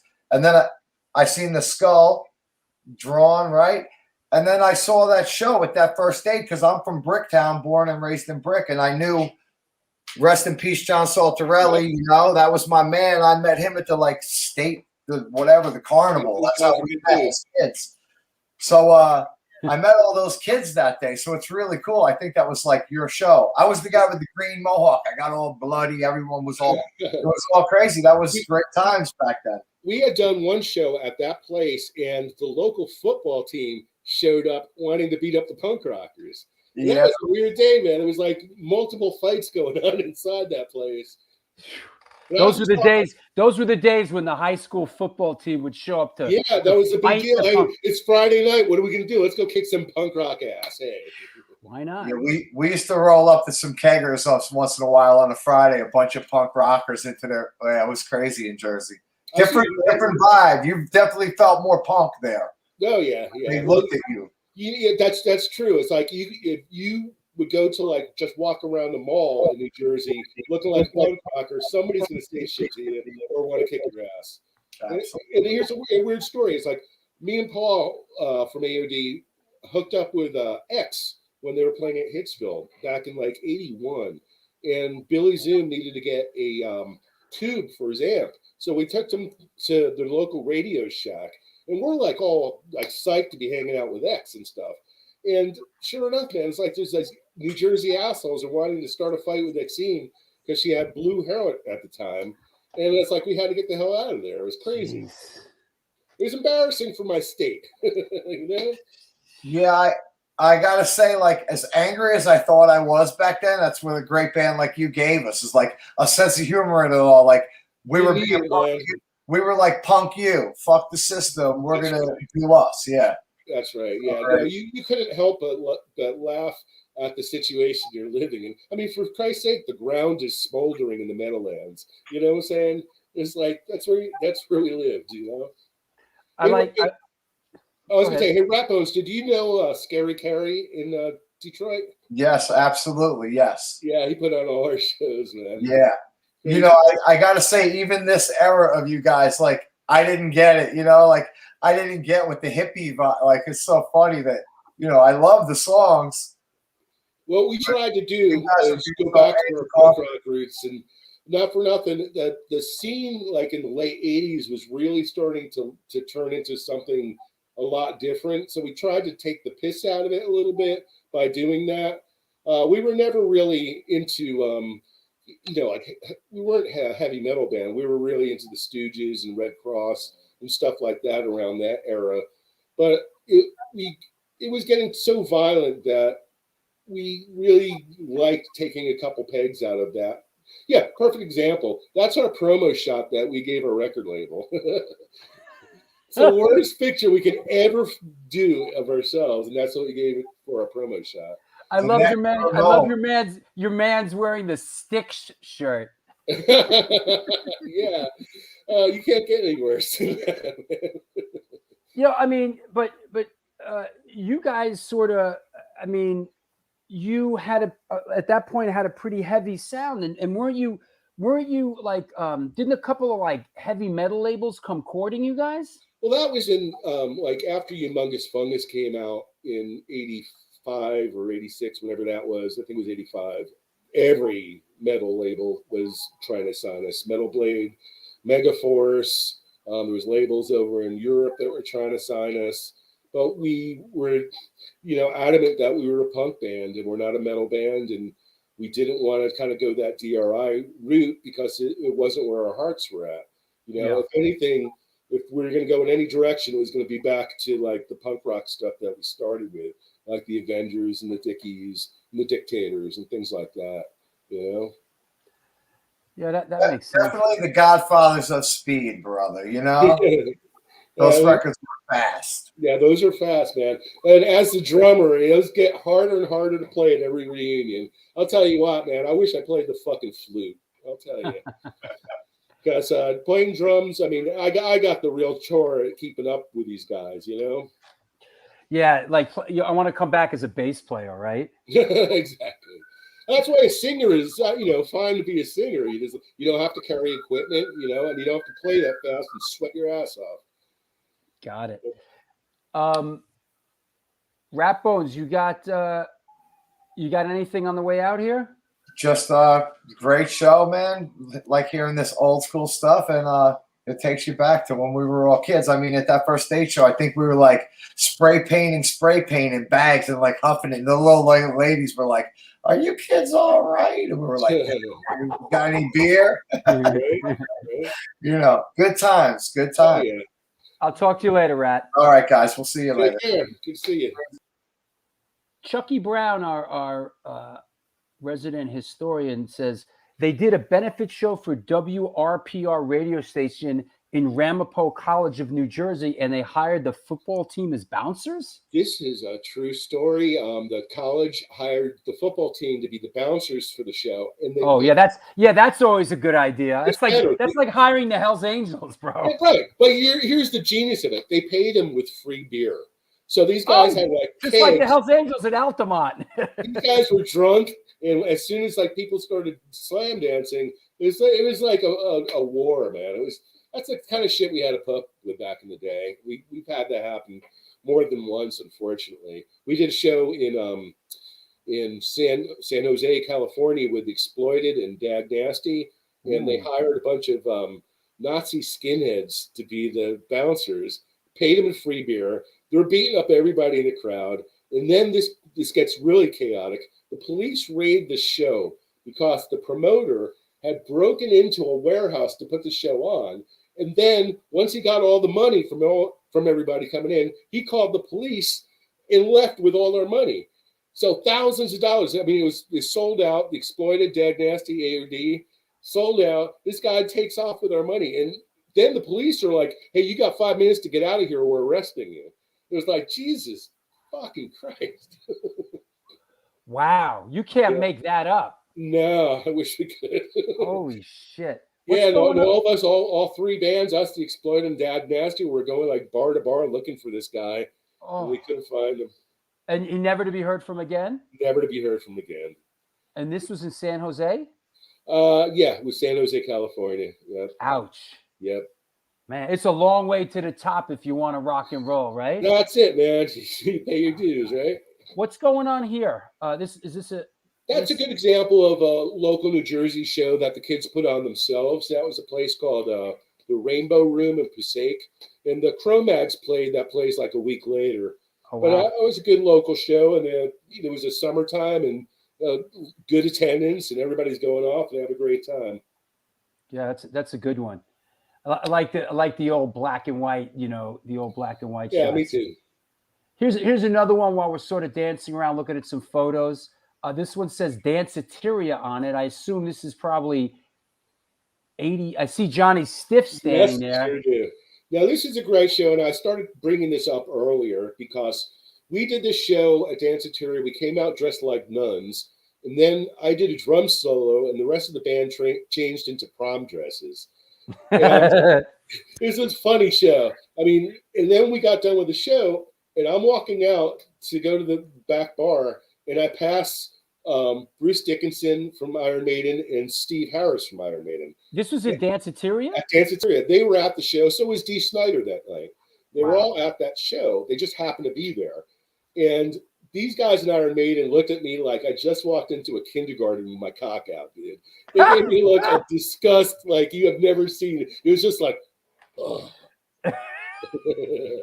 I'll never forget the look that we just single-handedly ruined rock and roll for them. That's awesome. And I remember Danceteria back then. It was like you go to Danceteria and you'd be like, you run into like Bruce Dickinson, Madonna, the Beastie Boys, and like some homeless dude, Yeah, right. That's the way it was. A lot of celebs there. Matt Dillon was there all the time. You always see his ass. Unexpected Iron Maiden tie-in. There you go. Oh, wow. That's great. Nuns have no fun. Let's see what else. So a couple questions. Sure. Where does the name Adrenalin OD come from? Paul got it from I think it was a New York Times article on slam dancing that said the kids looked like they were ODing on adrenaline. And that's where it came from. That's cool. So there was an actual tie-in with a hardcore story. Slam dancing, yes. That's cool. Good. Yeah. And I was doing my homework, and in Wikipedia, it has like the list of like former members. It says Dennis Miller. Don't know how that. Dude, it's like, how in Wikipedia it says like former members? It's like so and so Dennis Miller, and I'm like, Dennis Miller, and the link is there. I clicked the link and it brought me to Dennis Miller. Somebody's got a good sense of humor. I'll tell you. Thank God. Yeah, if it was up to me, it would be like Gilbert Gottfried or something. Yeah, right. There you go. So AOD kind of trucks on and really into like up until 1990, right. And you put out the record Ishtar, and that was sort of the end of that initial run, correct? You saw that coming, man. Yeah, tell us about like Ishtar and the label you were on and all that. Sure. Around that time, we were getting ready to break up and call it a day, and then we had gotten an offer from Restless Enigma Records to put out another record. So we're like, oh, fuck it, let's just do one more record. And we had gotten our choice of whoever we wanted to produce it. So we were big Dictators fans our whole life. So we got Andy Chernoff from Dictators to do it. Nice. And we went way over budget. And just like the movie Ishtar went way over budget and then didn't sell anything. The label went bankrupt about a week and a half after the record came out, and although most of the CDs got scrapped, so it's just one of those awful timing things. But that was like AOD's kind of like, that was our life. We'd have like a carrot dangled in front of our face, and then you go to bite it, and somebody pulls it away. Yeah, and what a perfect way to end it, right? In a friggin' in a crash and burn, right? Yeah, crash and burn, big time. Yeah, that's funny. And then so you finished that initial run there, and you moved down to Florida. Yeah, I was in a band called Lucy's Trance. Yeah, tell us about that.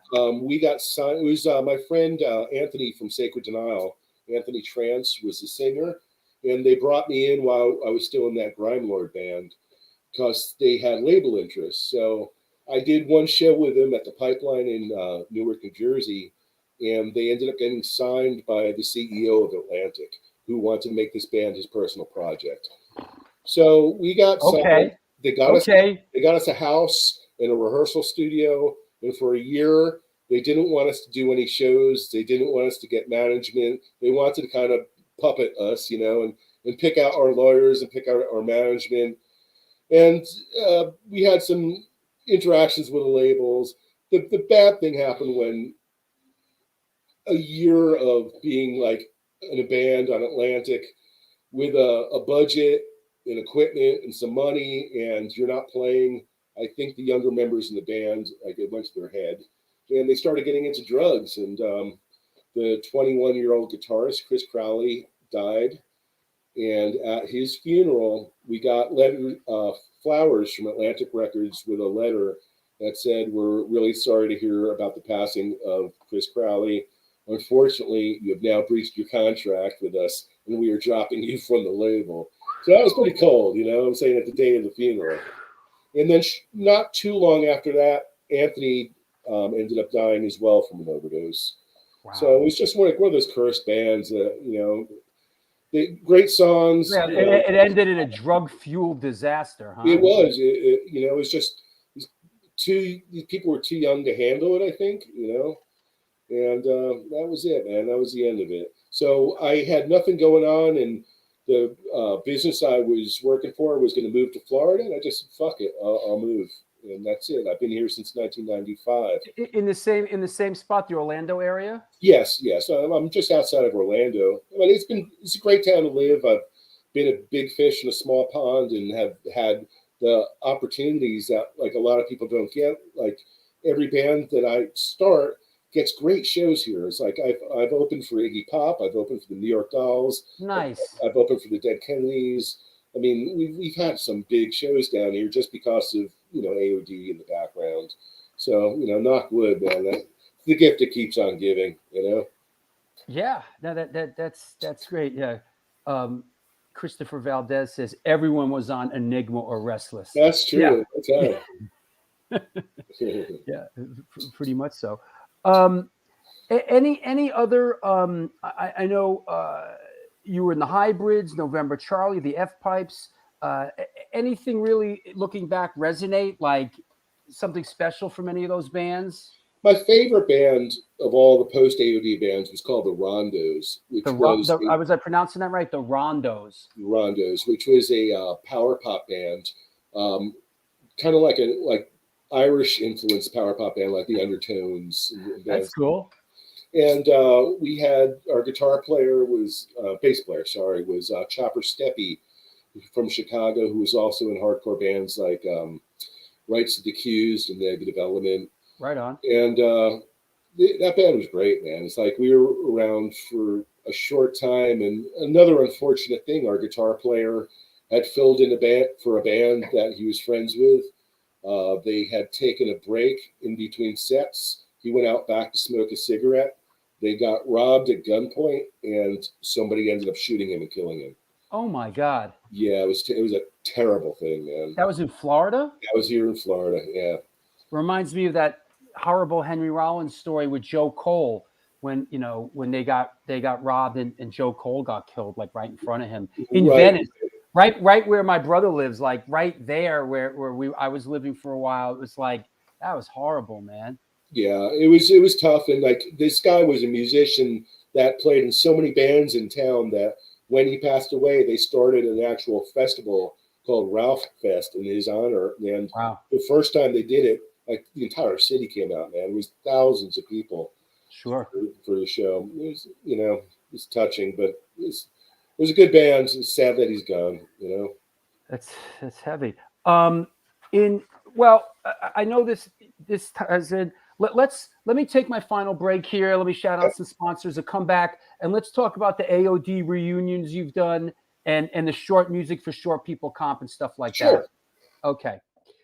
All right, this is the New York Hardcore Chronicles Live, and we are sponsored by the Texas Silver Rush, Chain Reaction Records and Skateboards, DTFM Vinyl Distro, Generation Records, Chacho's Tacos, and our good friends up in Dobbs Ferry, New York Hardcore Comics. They opened in 2013 selling comic books, punk rock and hardcore memorabilia, toys, statues, skateboard decks, tapes, vinyl, and all things horror. We love helping bands push their demos and new tracks, so please stop by and drop off your new music. We have in-store events like Magic the Gathering and Warhammer tournaments, plus meet and greets with bands and some live performances. Open 7 days a week and shipping worldwide. Find us online through Instagram, Facebook, Twitter, and eBay. We're located at 117 Main Street in Dobbs Ferry, New York. Get in touch with us at NewYorkHardcoreComics.com. Also, I have a prop for this next one. Organic Grill. And I was sent home with this last night. I was at Organic Grill last night. This is my dinner tonight. This is a vegan Philly cheesesteak. Now, I'm intrigued. This is a vegan Philly cheesesteak. Organic Grill is a vegan restaurant located in the East Village of New York City at 123 First Avenue. Featured in New York Magazine, the New York Times, and Veg News. Their dishes have won numerous awards, including Best Veggie Burger. They make their own cheeses, sausages, and burger patties, and every dish on the menu can be made gluten-free.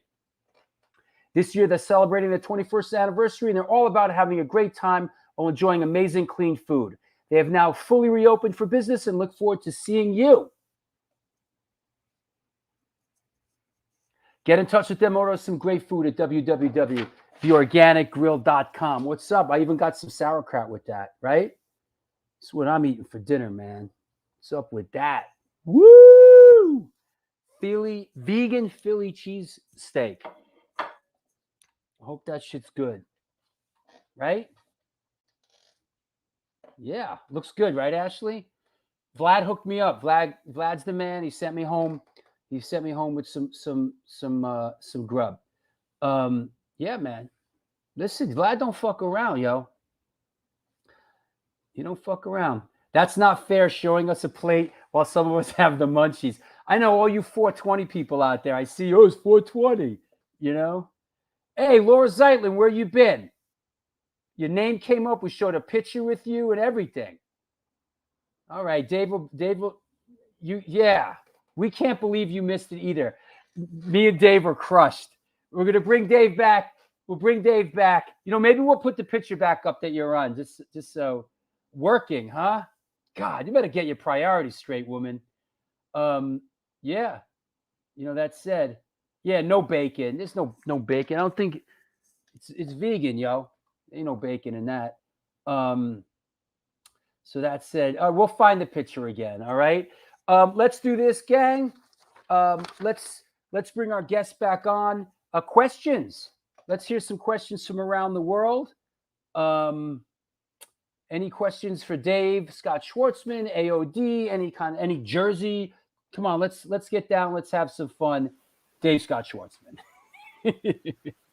Hey, Laura's here now. Yay! I gotta find out what was that picture that she was in? It was like some. It was the Irving Plaza shot. Okay, hold on. Yeah. Here it is. Found it right off the bat. All right, good. All right, Laura Zeitlin. Just to make you happy, we love you. Here we are back at Irving Plaza in 1982. There you are. She's right behind Doug Holland. Right, next to the girl that's going like this. That's right? Correct. That's her friend Sandy. Oh, that's Sandy. Yep. Oh, wow. You hear that? She's still friends with Sandy. Correct. Yeah. I love you too, Laura. Yeah, that's cool. That's what was there. Yeah, yes, Laura, Sandy.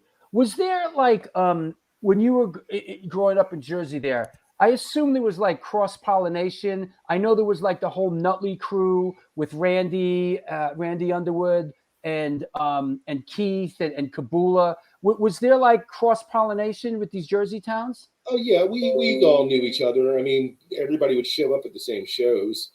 In fact, Laura's friend Sandy was one of Paul's from AUD's first girlfriends. So that's how I met Laura. there wasn't a lot of us back then. Just like the early New York hardcore scene started off with maybe like 40 people, and then just kind of got bigger as it went along. Yeah. But yeah, I'd say that the Jersey scene was about a core of like 50 people, and then started growing off of that. That makes sense. And to come into the I guess you guys started driving young. So when you guys came into matinees, you drove. I was younger than the other guys in AOD. I was the youngest in the band, so I would have to rely on them or friends. I mentioned that I had gone to A7 shows with Keith from Cause for Alarm and Randy, and because they drove, they were the older kids. You know?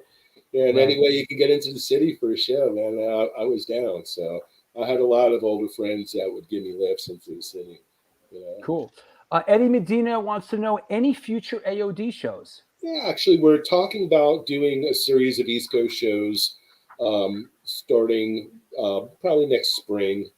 Maybe like 5 major cities on the East Coast.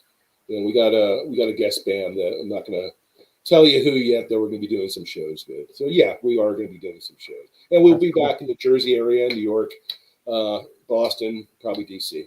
Oh, right on.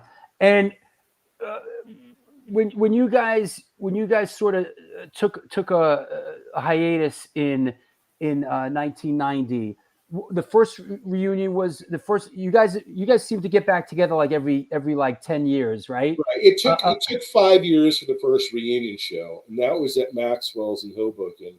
And that show was so goddamn good. It was like, why did we ever break up? It sold out. It was like one of the most fun times we ever had playing. You know. And was that 1999? 95. 95, and then you did 1999, 2005, and 2007, correct? Yeah, and then 2015. Yeah, we try to keep it going like every 3 years, every 5 years.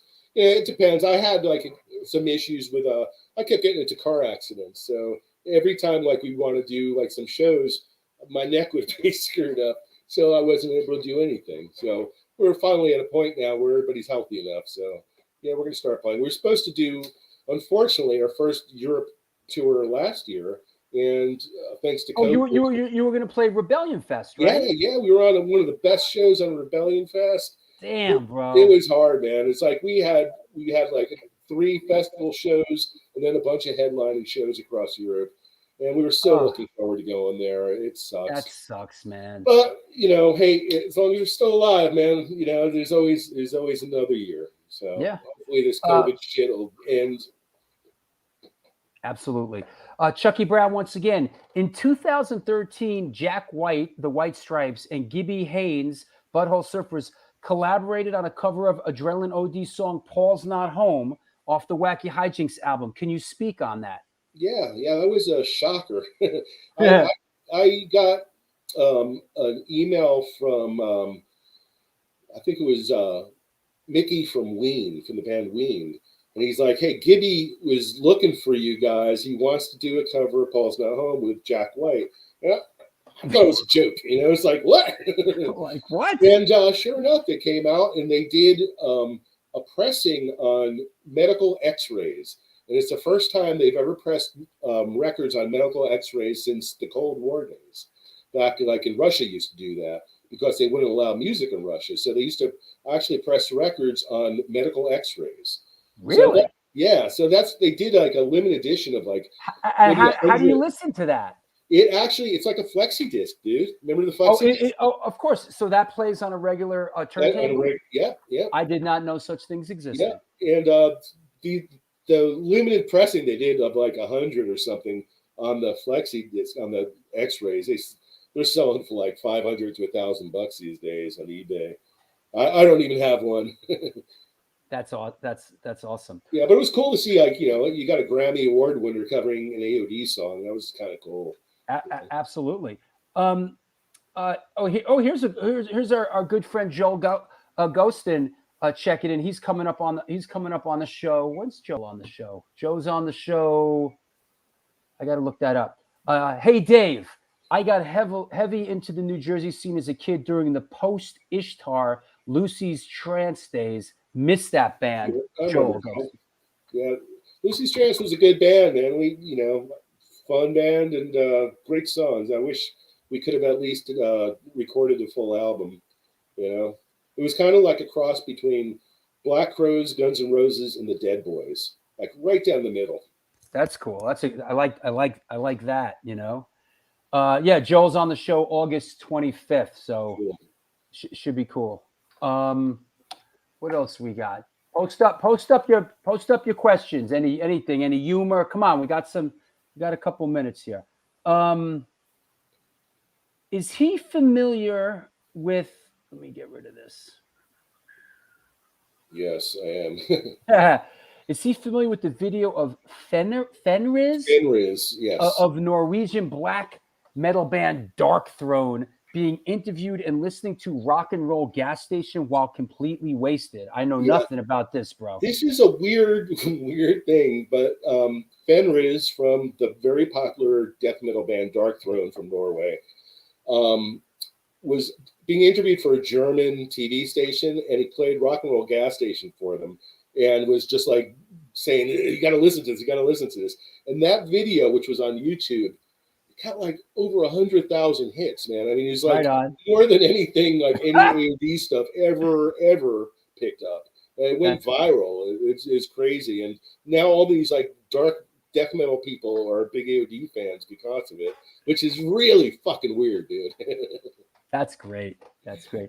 I got a question about this photo here and the fringe shirt that you're wearing in this photo. What band would this be here? That's Adrenalin OD. What we used to do was before we would go and do a show, like if we were playing CDGDs, we would go and dive into a Salvation Army Dropbox. And whatever we could pull out that was the most disgusting fucking thing to wear, that is what we would wear for that show. And that's what that shirt was, man. That came straight out of a Salvation Army Dropbox and worn right to the stage, man. That's awesome, bro. Yeah, we used to try to outdo each other with like who's got the most disgusting outfit, you know? God knows what you're pulling out of the fucking box like that, right? Right? Well, you know, it's like I said, everything was very hard back then, and to try and take everything down a little bit, make everybody have a little more fun. Well, you guys in Murphy's Law, that's you know, yes. I mean, you know, everybody else, and listen, I was a part of that too, man. You know, I like the way I came into it, like hard, no sense of humor, you know, like I said, Jamie from SSD Control told me some story recently about how I was railing on John Staub from Government Issue, like because he was wearing the striped slacks, and I was like really railing on him, insulting him, and like I cringed to think, but back then, you know, you had a lot of knuckleheads that was it, you know. I looked at it like this: it's like there's nothing more punk than going against the grain of what everybody thinks punk is. Absolutely, man. You know, so. Absolutely. Here's an interesting. This is the last of the shots. I like that. Put everything up.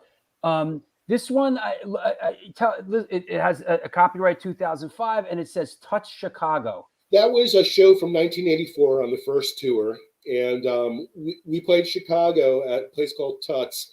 And rather than have people come and dive off the stage, we had people come and make human pyramids. And we had human bowling. That was fun, man. We had somebody like set up like a bunch of people set up like bowling pins, and then we push somebody down and knock them all over.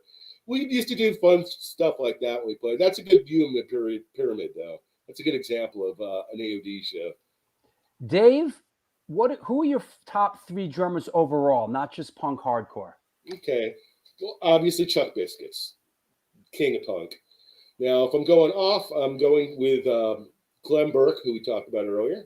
Yeah. And Buddy Carlos from Cheap Trick. Fucking love Buddy Carlos. You know, the crazy thing about Chuck Biscuits is the guy is out of the mix, hasn't played drums in almost like 20 years now. Yeah. Don't know why, man. I mean, he's like, what a talent, you know? It's like Bonham just like taking it easy, you know? Another one we mentioned before is Arthur Googie. Yep. Played in the Misfits, played on, you know, Antidote, Thou Shalt Not Kill.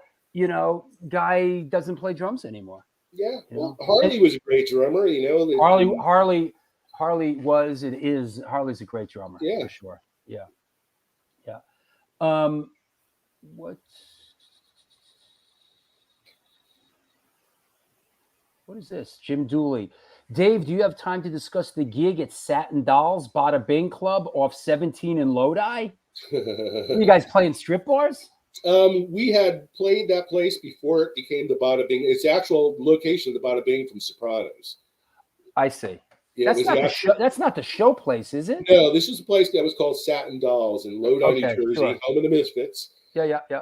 And we had gone there to drop off flyers. We had got the show, and me and Bruce had gone in, and it was completely mafia run, man. And they wouldn't let us in because we were wearing sneakers, and they didn't want us to fuck up their dance floor. So, like, the owner comes out, and he realizes we're in the band that's playing this weekend, and then he buys us drinks and stuff. But this is one of two times that we played total mafia clubs. And the first time was, do you remember a club in New York called Pizza A Go Go? Yes, of course. We played there with Kraut. Wasn't Pizza A Go Go? It was on Sixth Avenue. Is that It was kind of uptown a little bit. Okay, I'm getting it with Trudy's Trudy Hellers. I'm getting it confused with Trudy Hellers. Okay, go ahead. So Pizza Go Go was a place that we played with Kraut one night, and when we had gone to get paid, they said to us, like, one member of each band, come upstairs and we'll take care of you. So me and Doug Holland went upstairs, and they opened this door upstairs, and no shit, dude, the entire fucking Genovese crime family was up there playing poker, dude. I mean, every member of that family was there that day, because here you go, from the archive right here. It was like they're all in the tracksuits with the gold jewelry and the cigars hanging out of their mouth, and the guy who was in charge of paying us pulls out this wad of fucking cash, dude, and he's just like flipping out $100 bills for us. And I walk down the stairs and I look at Doug, and we're just like, let's get the fuck out of here, dude. Wow. Yeah, that was crazy shit, man. That was the real deal, mafia. That was the real deal. That place was just a front for a gambling ring, you know? That is wild. Another one from Chucky. I believe in the mid-'80s, Adrenalin OD visited the Animal House from the 1978 film. Does he remember that? I think they played an open cornfield in Des Moines. Is that the outhouse? Okay, he's getting two things mixed up. We had played at the University of Oregon in Eugene, which is where they filmed Animal House. That's a fucking nice.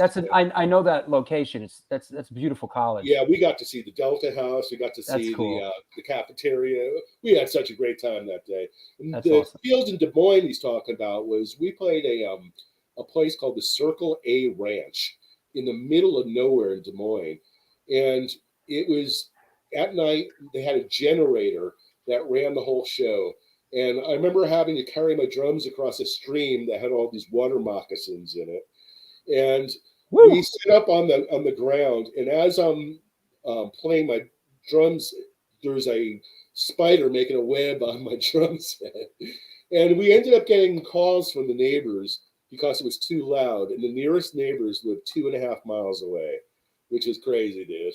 Wow. But that was one of those memorable shows that I'll never forget, man. That's intense. We were playing so hard that steam was coming off our bodies. It was really surreal. It reminds me of a place, I think I was there with Biohazard, or called the Outhouse. I think I played the Outhouse, yeah. Was that Kansas? Where was that? Lawrence, Kansas. Lawrence, I remember Lawrence, Kansas. Dude, do you remember the farm that was out behind that place? Yeah, I remember standing there and going, what the fuck is this place? Right, you're out in the middle of nowhere, right? And then you see the dirt. You see everyone comes down a dirt road to play. It was crazy. Now, here's the great part about that. We're like, after our show, we're loading out. We're like, what do you grow on this farm? And the guy goes, oh, we grow beans and corn and marijuana. We're like, what? And we turn on our headlights, and dude, what a fucking marijuana farm. That whole fucking field was pot, dude. Wow. And we asked the guy, is it okay if we get a couple plants for the road? He's like, sure. So we take a garbage bag and we fill it up with all these like plants that weren't even like ready to be harvested. Weren't even like mature. We were just Yeah, like not even mature. knucklehead, just like male plants with no buds, right? We filled up a garbage bag full of it, and we cleaned it all in the bathtub of the Howard Johnson's motor lodge we were staying in. So there's like this giant mound of dirt in the bathtub, and we kept it wrapped up on our dashboard to dry. As we drove across country, we had like a pound of reefer with us. That was really shitty. That's a great story. Daniel Dorella, formerly of Underdog, excuse me. Cool. What's the origin of fans tossing money at AOD while playing the Masterpiece Theater theme? Yeah, when we do the Masterpiece Theater theme, people would ask us to play it again. I think they started with Alexa Polly, if I'm not mistaken. Might have been the very first person to do this. And we said, well, we'll play it again if you give us $1. So then everybody starts throwing their dollars up, and then we start playing it. And then we keep playing it, and then we go, oh, give us $1 and we'll stop, or else we're going to keep playing it. So by the time we're done, we got like, $20 on stage. That's great. I remember, yeah. I remember there was a band called No Redeeming Social. Wait, no, not No Redeeming Social Value. What were they called? They toured with Biohazard Insane Clown Posse, and they would do in their set. They would like insult the audience and tell them to throw change at them. And we were playing arenas, and people start whipping quarters, and it was like raining. Like quarters hurt when they're thrown from the upper deck. We've had stuff thrown at us. It started back when in the original days when we first played CBGBs. Somebody came with a box of sausages, the dog treats. Sausages. And then that became a thing, and we get sausages tossed at us. And then we made the mistake one time of bringing out a ceramic Trans Am and a hammer and telling people, bust it, when we played our song Trans Am, let's bust this Trans Am up, which they did, and then pieces of the Trans Am would go flying. But the greatest thing that ever got thrown at an AOD show was we had a friend that worked for a print company, and he used to get tissue paper, and he would make these giant sperm. Like we called them happy sperm. They were a head with a big tail, and would draw a little smile face on them. And he brought garbage bags full of them to CBGB's one day, and we had a happy sperm fight. And there's a video of this someplace. It was unreal, dude. I mean, it looked like it was snowing sperm. I'm sure Hilly's wife loved that. Oh, this is the best part, because as I was loading out my drums at the end of the day, I look over at Hilly, and he's sweeping up all these sperm, and he looks at me like, you motherfucker, you dick. Hilly was a good sport. I like Hilly. Tom asks, where is Chuck Biscuits at? If you could figure that out, bro, you win, because nobody seems to know where Chuck Biscuits is. He's hanging with Robo. Yeah. I think Robo's more. I know where Robo's. I see Robo's around more than Chuck, but nobody seems to know where Chuck Biscuits is. Yeah. Chuck's got he's on Facebook for some reason now. It's not him, bro. It's not him. I was wondering about that. Yeah. Hi, Drew. Nice to meet you, Dave. Huge fan, man. Love you guys. Old schooler here. Well, thank you. Thank you. Anthony Green asks, does he remember playing at the Candy Bar in Lodi? Oh, yeah, which later became the bottom band. Okay. Oh, okay. Here we go. I know this. Dave, tell the Danzig jacket being stolen story at Hellbent at CBGB's. Wow, I'm surprised somebody else even knows about that. Yeah, I had gone to CBGB's to see Hellbent, and Glenn, I think me and Hellbent were the only people Glenn knew at the time. And he had gone to see them, and he left his vest. It was that with the black Harlock skull, whatever, that skull that he always had on his vest. It was that iconic vest. He put it on stage for a couple minutes and walked away. He comes back, the vest is gone, and he was freaking out, dude. He's like, "Wow, who took my fucking vest? Who took my fucking vest?" And he ends up leaving. I think even before Hellbent came on, he was pissed off. It was probably the last time he ever showed his face at CBGB's. It probably was, to be honest with you. Now, at that show that I was talking about at Pizza at Go-Go, Glenn was there because he was scouting the place out to play with Sam Hain. So I had noticed that Erie Vaughn was sitting at a table with my friend Steve Zing from Sam Hain. Yeah, And I Steve. came over- I mean, and these are Jersey guys. Right. Yeah. Known him for a long time, since they were like 15. Sure. And I was wearing a Daniel Boone hat with the raccoon cat. And I turned it around and I put the towel in front of me and I went, yeah, like Glenn. And I didn't realize that Glenn was sitting between him at the time. And he goes, fuck you. I was like, oh, sorry, dude. Oh man. But you know, what are you gonna do, man? Paulie asks, any memories of Studio One? That was around the corner from the Pipeline. I played there with that band Grime Lord before. That was kind of like a metal place, you know.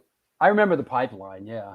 Pipeline was the shit, man. That was our CBGBs for a while. You know, we were lucky to have that place. SOD claimed AOD as an influence. What do you think about Speak English or Die? Yeah, I like those guys, man. A great album. Billy was a huge AOD fan for years and years, and Sure. And you know what? I think that if I'm not mistaken, AOD were the first show that Anthrax ever saw that from a hardcore band, which was an AOD matinee show at CBGB. At CB's? Yeah. I got Scott on the show coming up. When is Scott on? Scott's coming on a week from Sunday. We're definitely going to ask him. You know, yeah, I'm pretty sure that we were the very first show that they had gone to. And they stayed in the back. They were a little bit scared. They were a little timid. But they were nice guys, though. There was a bit of a, what's this? Memories of SNFU? Did you tour with them? Yeah, we played with them a bunch of times. Very good guys, man. Love that band. And the singer passed away fairly recently. Yes, sure did. Yeah. Yeah. He was an amazing front man. One of the best. Yeah, I never saw them. Oh, man. One of top 5 live bands, up there with the Clash and the Bad Brains. Really? Yeah. Yep. That's was interesting. Do you have any CDs? You still have CDs in your collection? I would think so. You seem to have everything back there. Yeah, I have CDs in my collection. I have 8 tracks in my fucking collection. I'm not, you know. That's great, man. All right. Well, great. I think anybody else? How's the weather down there in Florida? It's looks like it's about to pour on us. It's about that time of day. Yeah, is that time of the year in Florida where it rains like once a day? Yeah, 5 o'clock every day. Yeah, it pours. Well, I'll be down there. You know, my dad is down in Delray Beach. Cool. So I'll let you know when, maybe when things loosen up a little bit. We'll meet halfway, or if there's a show happening or something, Right on, dude. Cool. Anybody you want to shout out? If I could say one more thing. Please. I'm working on my book. Nice. There you go. First book, I got a publishing deal with DeWolf Publishing, who did the City Gardens book and the Hard Times book, and looking at having that out sometime after the holiday. Here's one last question. How was the transition from Pleased Youth to AOD? The Battle of the Bands in Clifton was 2 months before I was born in 81. That's great. There was no major transition because I was in AOD the whole time that I was in Pleased Youth. So once I left Pleased Youth, it was only because AOD got so busy that we were having to play too much. So it wasn't that big of a deal. Cool. Well, we wish you the best here at the New York Hardcore Chronicles Live, Dave. And we look forward to seeing you when you play up here. Yes. I'm actually going to be in the area in a couple of weeks to visit Mom. So, maybe we'll have a beer or something, dude. Absolutely. I'll talk to you soon. You got it. Well, there you go. It's the New York Hardcore Chronicles Live. Our guest today was Dave Scott Schwartzman from Adrenalin OD and a bevy of other bands. We are sponsored by New York Hardcore Comics, The Organic Grill, the Texas Silver Rush, Chain Reaction Records and Skateboards, DTFM Vinyl Distro, Chacho's Tacos, and Generation Records. I want to remind anybody in New York, the next A7 show is coming up on Sunday, August 15th. Should be another banger. It is the Examine record release show for their album Blessed. We got Butterbrain playing with Sally Mae and Aaron from White Trash and Murphy's Law. We got Bowhead, Posse in Effect doing the Beastie Boys tribute. We love these guys. It's a hoot. They do a whole Beastie Boys thing. And it's the first show for Ape, All Proven Equal, with members of Reaching Out and Gorilla Glue. I want to remind you also this Sunday, a couple days from now, we got Joe Hardcore coming on the show. Sunday, August 1st, Joe Hardcore. This is Hardcore, a singer for Punishment and Shattered Realm. A week from today, EK will be on the show. We'll talk some old school Warzone and some Sick of It All. A week from Sunday is Scott Ian from Anthrax, Mr. Bungle, SOD, and Motor Sister. We'll have to ask him what his first CBGB's matinee was. And then this is a 1 p.m. show, first time ever. We didn't want to lose this guy. We just moved the show up 2 hours. Glenn E. Friedman, legend, will be on the show. So that said, I want to thank everybody for stopping by today. Joe, thank you. Anthony Green, yeah, some great New Jersey memories today. It was awesome. It was as good as I thought it would be. Happy Jack, thank you. Eddie, thank you. Dave, for all the smiles. You're gonna miss Sunday. Joan Jett for free in San Francisco. Hey, yo, you better come see us play. We're playing San Francisco. You know, we're gonna be out there. Where are we playing? We are playing San Francisco on, when are we playing San Francisco? Oh, here you go. What is this? Sunday, October 10th. Antidote NYHC. We are playing the Crash Fest in San Francisco at the DNA Lounge. So you have to come out, John Harmon. Yeah, DNA. Yep. Antidote, Infrared, Resistance 77, and many more. We're playing LA the Friday before that. What's up with the LA show? I don't even think this is. Did we announce this? Yeah, we announced this, right? This was announced.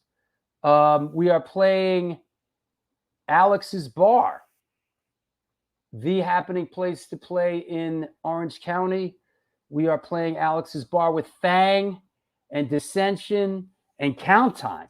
So we want to see all our LA people out at that show at Alex's Bar. Yeah, Eddie. Yep.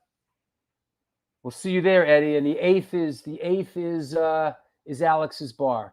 So I know a lot of heads play. Yeah, a lot of people playing that show, right? DNA Lounge. We're looking forward to coming out west. It's been a long time. We haven't seen a lot of our friends out there. So that said, great show today. Thank you for supporting the show. All the patrons out there. I want to quickly shout out my latest patrons, Linda Nardelli, Jeff Steiner, and Marcus at Punk Oi Hardcore. Please support the show any way you can so we can keep doing this. All right? Chucky Brown, thank you as usual. Yeah, I hear good things about Count Time. Absolutely. Tristan DeGraves, he wanted those bands on the bill and he hooked it up. Great stuff, Drew. Tell your drummer to email me, please. He's on Facebook, Matt Gray. The one, the only Matt Gray. You can find him on Facebook. So thanks a lot, everybody. We'll see you on Sunday. Until then, do good things and good things will come to you.